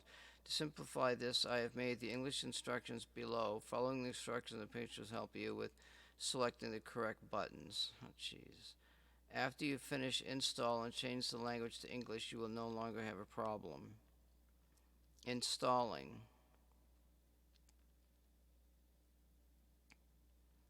Simply run the install and do the following. Installing a program will do the following. By default, the program will install apply if you install a previous version, etc. Run the installer, blah, blah, blah. After you read the agreement in English, I accept it, and then click on to your next. After you read the terms, to your next. This is where you can enter a different location if you want to install a different location. No.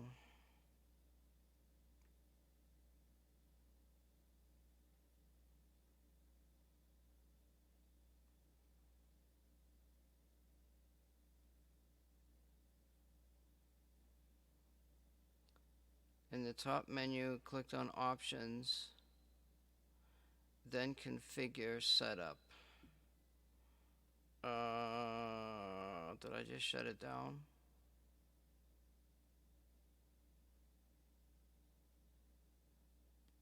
Options. What time is it? 2 o'clock. What the fuck is my program?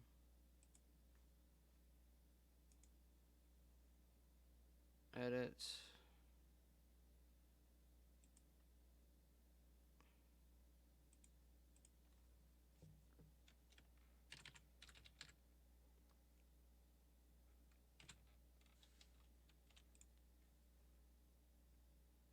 And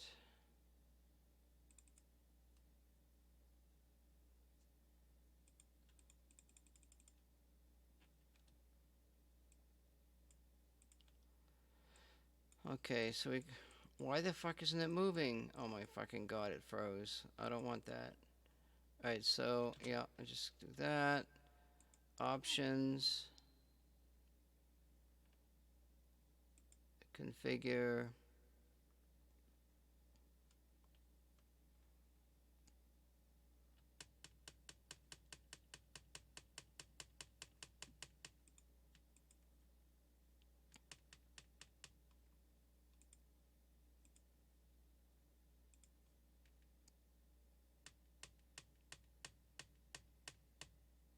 English.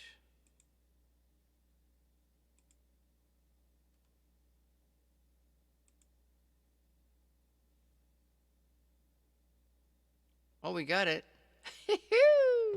We got that baby in English. What else did it say? It says cannot update stock list. So, what else here? Okay, in this career, click on English. Okay, box like this. First one, make the box the following. Box no exists, etc. To save a file log. Do you want to create it? Click on yes to continue. The installation should not delete the macros already configured in the previous installation. If you're using Windows 7 above, this will make it all possible. Blah blah blah. There's an Omni rig. You can also start to download blah blah blah blah blah blah blah.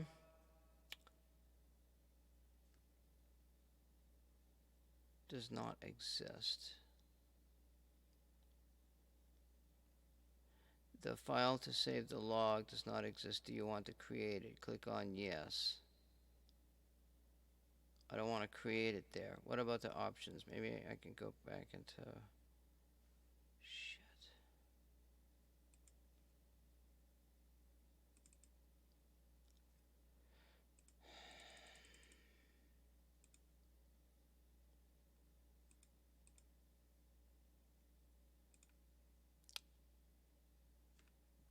profiles, program, profiles.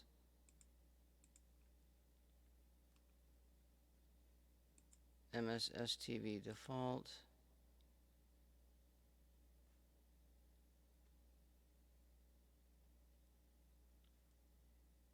Option, set up logging.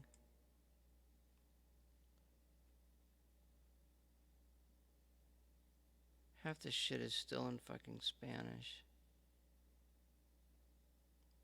But it's better than nothing. That didn't help. Option, set up logging. No, I can't do it. Radio command. Anyway, it's working. It's picking up the audio input. Oh, is there a file? What about file? File. Open a log file. Log data file is an MDT file. So these are all different. These are all different whatchamacallit things. So I'm just going to X out of that program. I don't know what that was. We got that downloaded.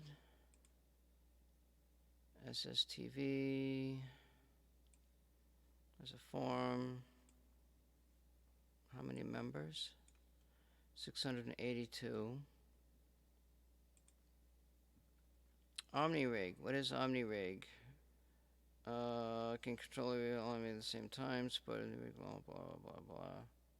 What do I get? I don't have a TS. I got a TS430S. I cannot control it with OmniRig. Fuck me. Cannot do it. It won't let me do it. I got an old radio. Yep.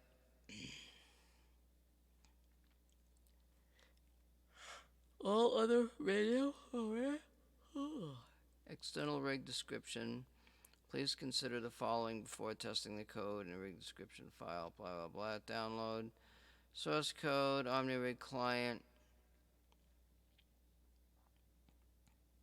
OmniRig. What we'll do is I'll just grab this copy and put that there. Okay, we don't need that. We don't need that. We don't need that. That or That was a test image.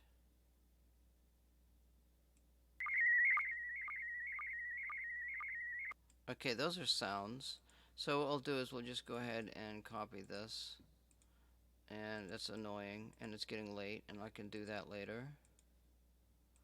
Go away, away, away, go away, go away, go away. We did the 5 kilohertz filter. Now we are downloading something. What is this? Spec. I downloaded this. And in fact, let's go ahead and get out of these. Wait, there's something I wanted to do there. Oh shit. I know how to do that. This is... Okay, before we get into that, let's try and see if we can. So we're going to go, oh, there's the picture right there. So I'm going into Sonic Visualizer. And there's a picture, but it's got a line right smack in the middle of it.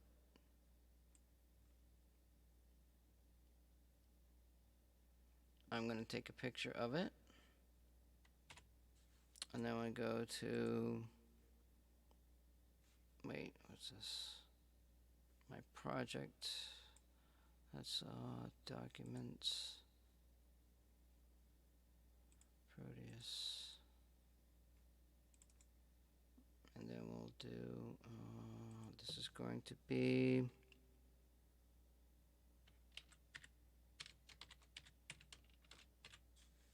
audio pick example 1.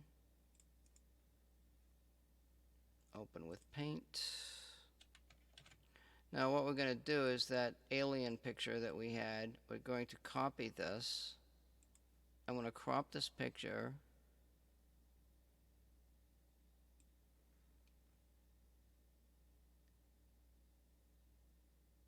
Without the interfering data except for a white line.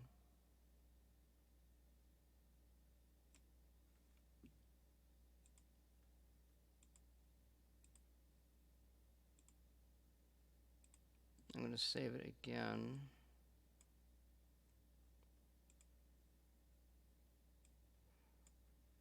It's a lot of work. It's time consuming to do shit like this. So we save this as a JPG. That's 2. Now I'm going to get rid of Sonic Visualizer. No, I don't want to save it. We'll get rid of that. I don't need to save that. We'll get rid of... Actually, I wonder if I could do another picture with this. I can't make this any bigger. I like the detail in this picture, though. I'm going to print another one. Oh, that looks like words down there. Anyway, I'm talking to myself. Okay, so we do another one, another picture. So, audio, pick EX1B.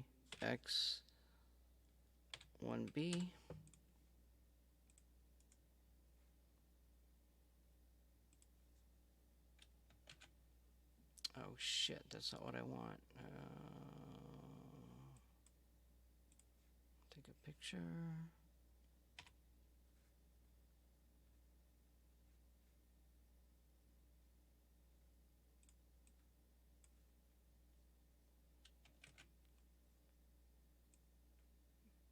So I'm taking a picture of this from Spectrogram, and it is in purple. Shit. I didn't pick that. Give me the right button. Damn it.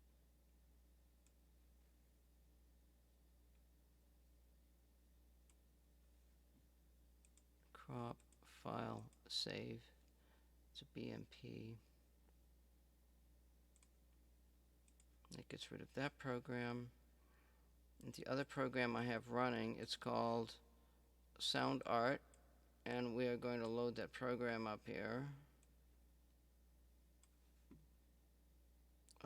Let's see. This is all part of... Why can't I move this? This is all part of decoding technology. This is the back, this is the front end of all this other design stuff. Where is, what am I doing? I'm looking for the stream. I'm going to add another program.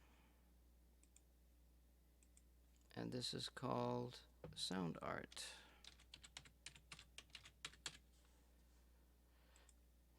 And there it is, all its glory.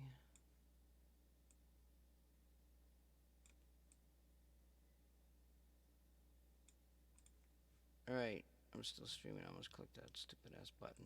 So now we're going to open Picture to Sound. We need to open, we need to load up, we need to paste picture. Fuck. Clipboard. Uh-oh. What do I do?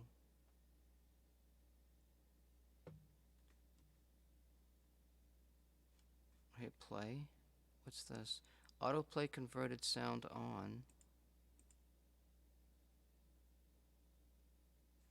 Sound file.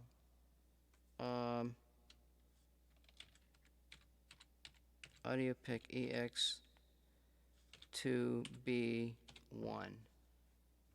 Now what?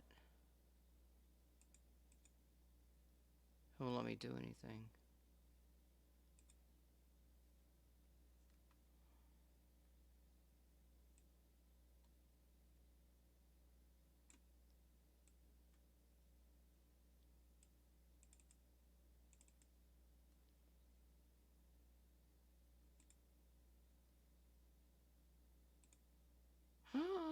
Fuck me, there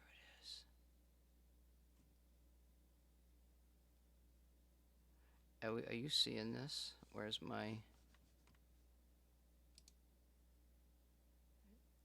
Yeah. Let's hit play. Let's convert. We got stereo 4 to 4K.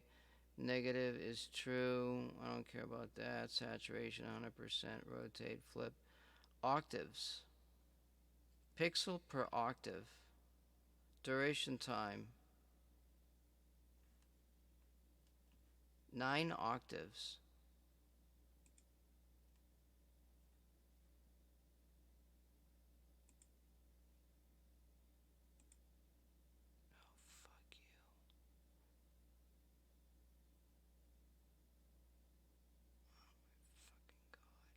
Alright, fuck you.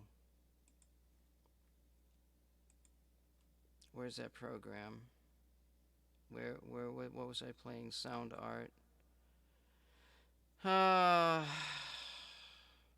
gotta run it as administrator, and I gotta create an icon in order to do that. Audio program.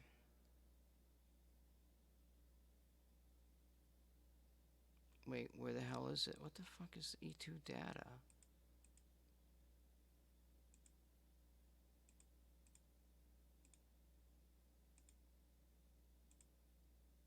That's an audio file.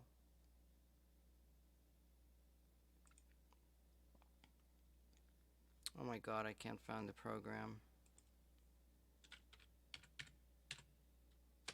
Sound art. Great, it's not showing up. Now where the hell did I put the freaking program?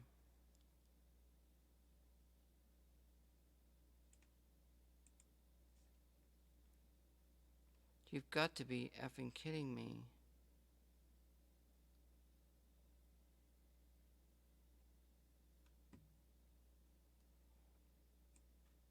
Wait, is it in the music one? And I didn't... I installed it in the music one. Let's grab this.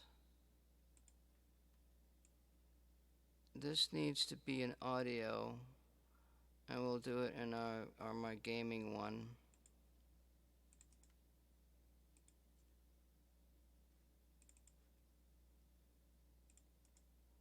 Create a shortcut. Properties of shortcut. Compatibility. Run in administrator mode. Apply. Thank you. Put that here.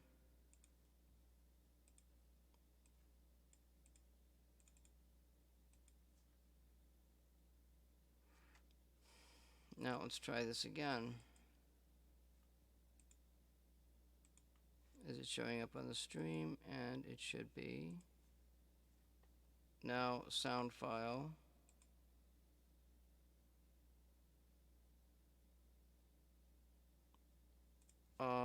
Let's see. Audio, pick EX1 A1.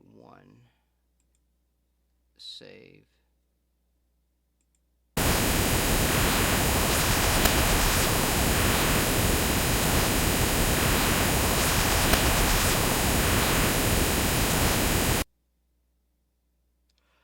Okay, now we have this file. We've got this file in that directory. And what we're going to do is we're going to open up, let's open up Spectrum.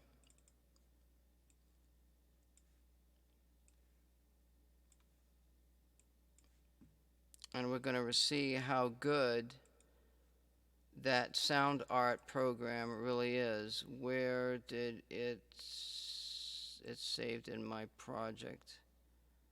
My projects. So I got to go back to here.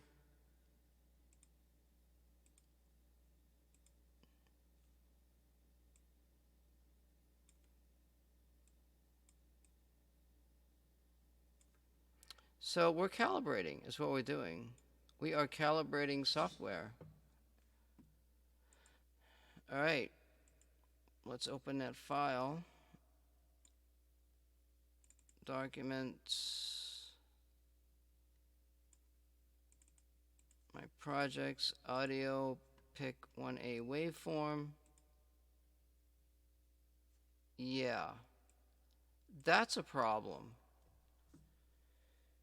So, sound art did not take the picture. It did not, like, it's just fucked it up, is what it did. This line is in here. That's a lot of noise.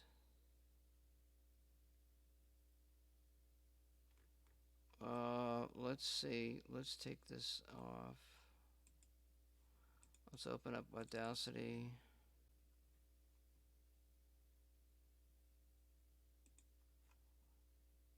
Let's open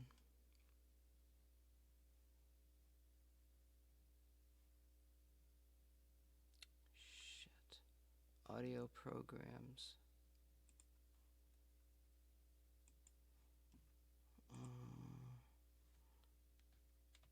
Spiritcom Wave, there's 2 of them in there. Let's put them in audio programs. File open. Audio picture. Okay. Oh, this is a stereo. This is a right and left. Yeah, this is not good. It's doing something. Wait, let's see. Where's the program? What if we convert this, change the octaves?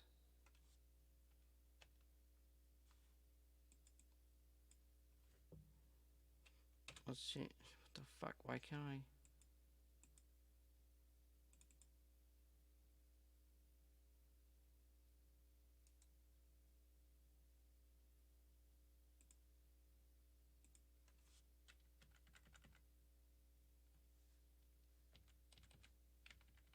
I can't change the result information. Oh, picture transform. Gamma.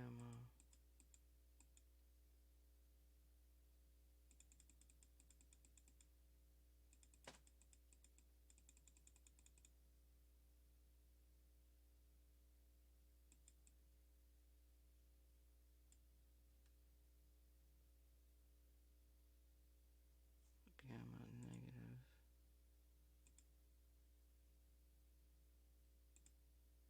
low frequency converter parameters 20. Let's change this to, can I?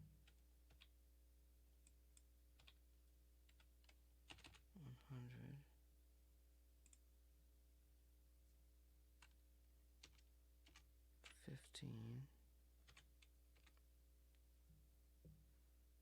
Let's convert this.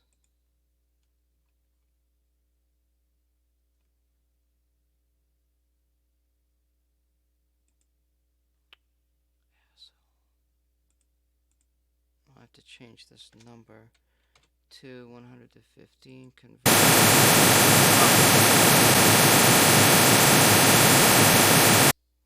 Jesus. How about that blew your ears off the wall?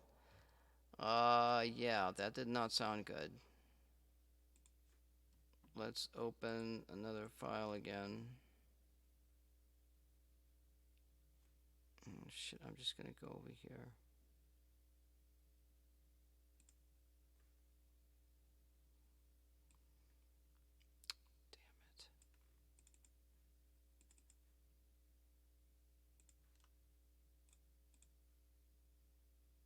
Yeah, that's really bad. Effect, amplify.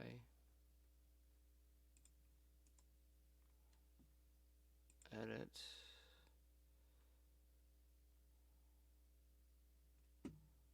Damn it, why can't I select all?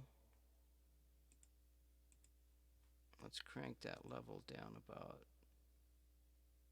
25 dB.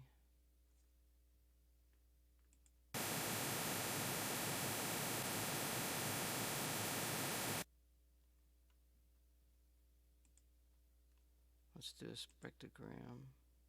Oh yeah, like all the data's lost. Is that showing up in shit.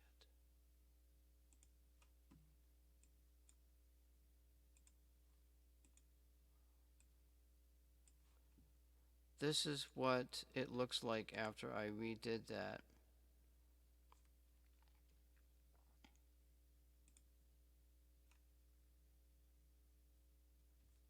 So this program is a POS, a point of sale, i.e. it does not work.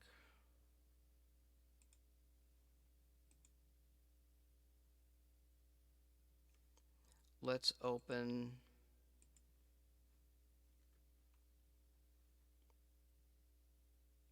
what's the Spiricon tone? Let's open that file.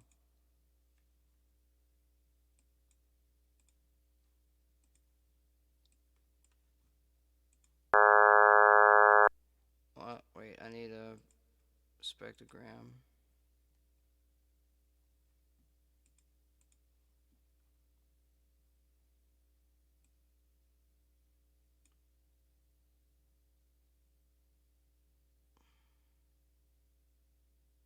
Okay, let's just do one more thing here. Those are that's the Spiricon notes. Mind-blowing concept harmonic series. I might be interested in listening to that. There's another program here. Let's copy this and put it in here. I'm not going to deal with that right now. Overtones, what is this? We already went through that. I don't need to go through that. Different musical scales, we did that. We listened to this last video.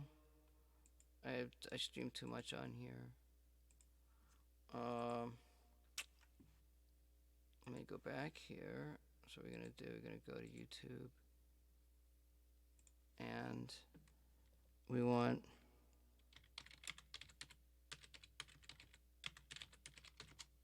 all solfeggio tones, all 9 solfeggio frequencies.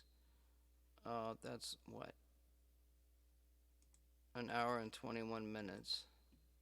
Well, you wouldn't want all of them because 174 I thought gives you headaches.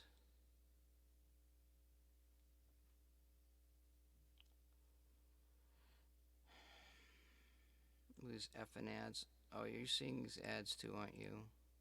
No.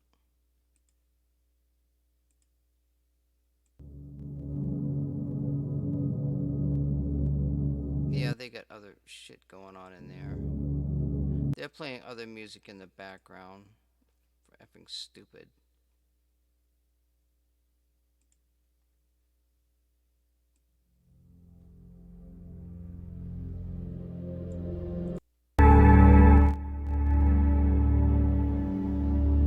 They're just playing music in the background.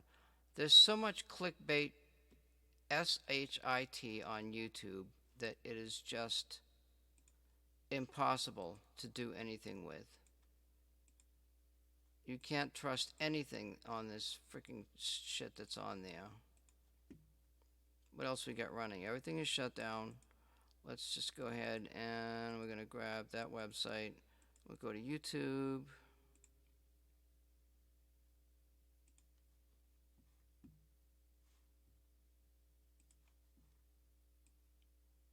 And let's see what this guy's got to say about harmonics. Music theory. I never even encountered this concept until I was 18 and went to university for music. What we're talking about is the harmonic series. It's not necessarily the exact pitches you heard in our example. The harmonics are all going to be relative to whatever note you're playing, and there's a very simple pattern behind that. Basically, every time you play a note, you're also going to be hearing a little bit of the frequency that's twice as fast, and a little bit of the frequency that's 3 times as fast, and the one that's 4 times as fast, 5 times as fast, 6 times, 7 times, 8 times. All of the integer multiples of that original note's frequency, theoretically to infinity, but in reality, only the first handful are really audible. So let's take a look at this bass guitar.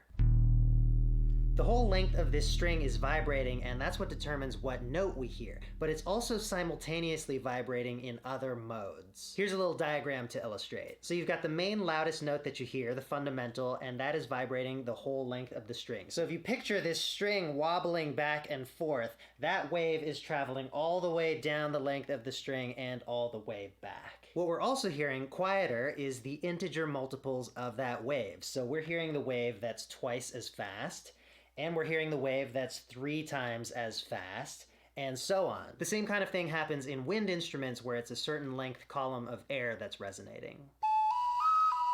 So these additional waves are the harmonics, and depending on your instrument, on its design, on its shape and size, also on the way that you play it, the volume of these different harmonics can be quite different. That's why plucking a string towards its end sounds different than plucking it closer towards the middle. By plugging it in different places, the additional modes of vibration, the harmonics, may be strengthened or weakened. That's also why 2 different instruments playing the exact same note can sound completely different. The main note that they're playing, the lowest one, the fundamental, is actually completely identical, and it's just...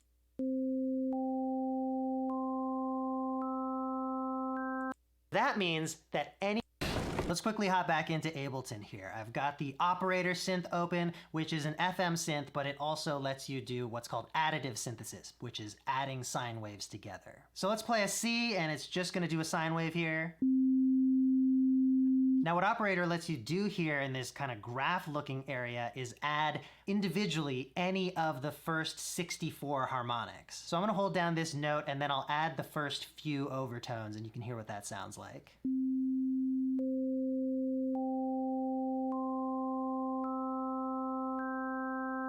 Now here's an interesting phenomenon. The first bunch of harmonics make up a major chord, and so when you add them one by one like that, it sounds like you're making a chord. But if I now play a scale with this sound where all the harmonics are moving along with each note, you don't really notice it anymore. It sounds like an individual note with some overtones. Let's try again, just adding harmonics at random and making a really weird dissonant chord.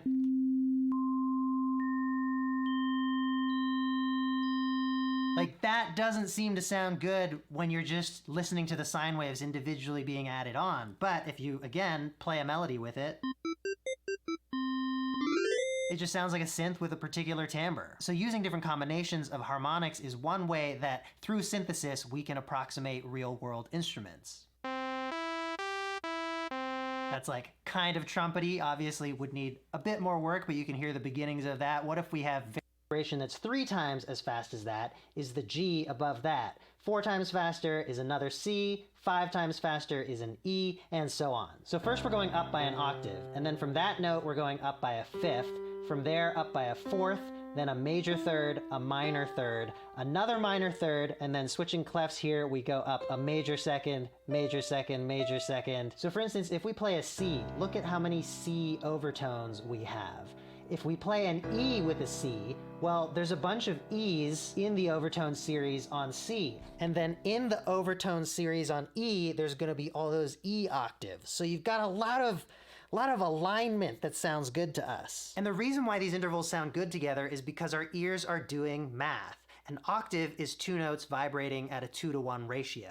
The next simplest whole number ratio is a perfect fifth, 3-to-2. A perfect fourth is a 4-to-3 ratio. Notes sound consonant. They sound nicely harmonized to us when the math is the easiest. Not only that, but when two notes related by this series are played together, they will share a lot of overlapping overtones. Now there is just one little wrench to throw in the equation. Let's get this diagram back up.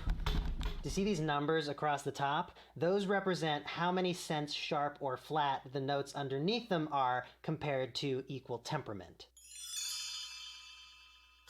That's why some of the notes were colored. The bluer they are, the flatter they are, the redder they are, the sharper they are. Now let me be clear, harmonics occur naturally and they sound like that example we've been playing throughout this video. What this diagram is showing is notes that are slightly out of tune compared to a human-made tuning system called equal temperament. What we found is that if we transposed the most audible harmonics, the first 30 or so overtones, into one octave, they would correspond pretty closely to 12 equally spaced divisions of that octave. Closely, but not perfectly. When you tune everything to 12 perfect divisions of an octave, that's equal temperament, and it's what most of the music you hear nowadays will be tuned to. The reason for this is consistency. With overtones, every note that isn't an octave of the fundamental is slightly out of tune compared to its equal temperament counterpart. That means that once you start making even slightly complex music, if you're tuned to the perfect ratios of the harmonic series, then some of your intervals will be out of tune with each other.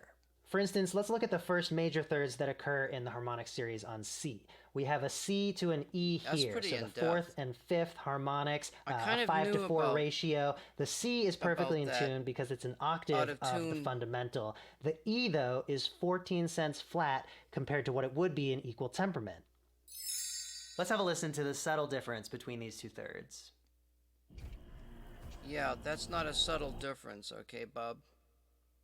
Try again.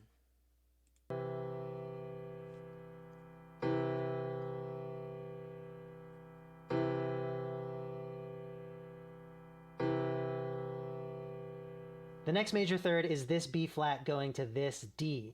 Now this B flat, which is a perfect 7-to-1 ratio going to our C fundamental, is already 31 cents flatter than an equal temperament B flat. So if we want a pure 5-4 ratio major third up from this B flat, it should be a D that is 14 cents even flatter than this. So a D that is 45 cents flat. But this D, which is a perfect 9-to-1 ratio from our fundamental, is 4 cents sharp. So look what's happening with these ratios. On our first major third, this C and E, we have a 5-to-4 ratio. The B flat to the D is a 9-to-7 ratio. It's similar, but it's slightly off.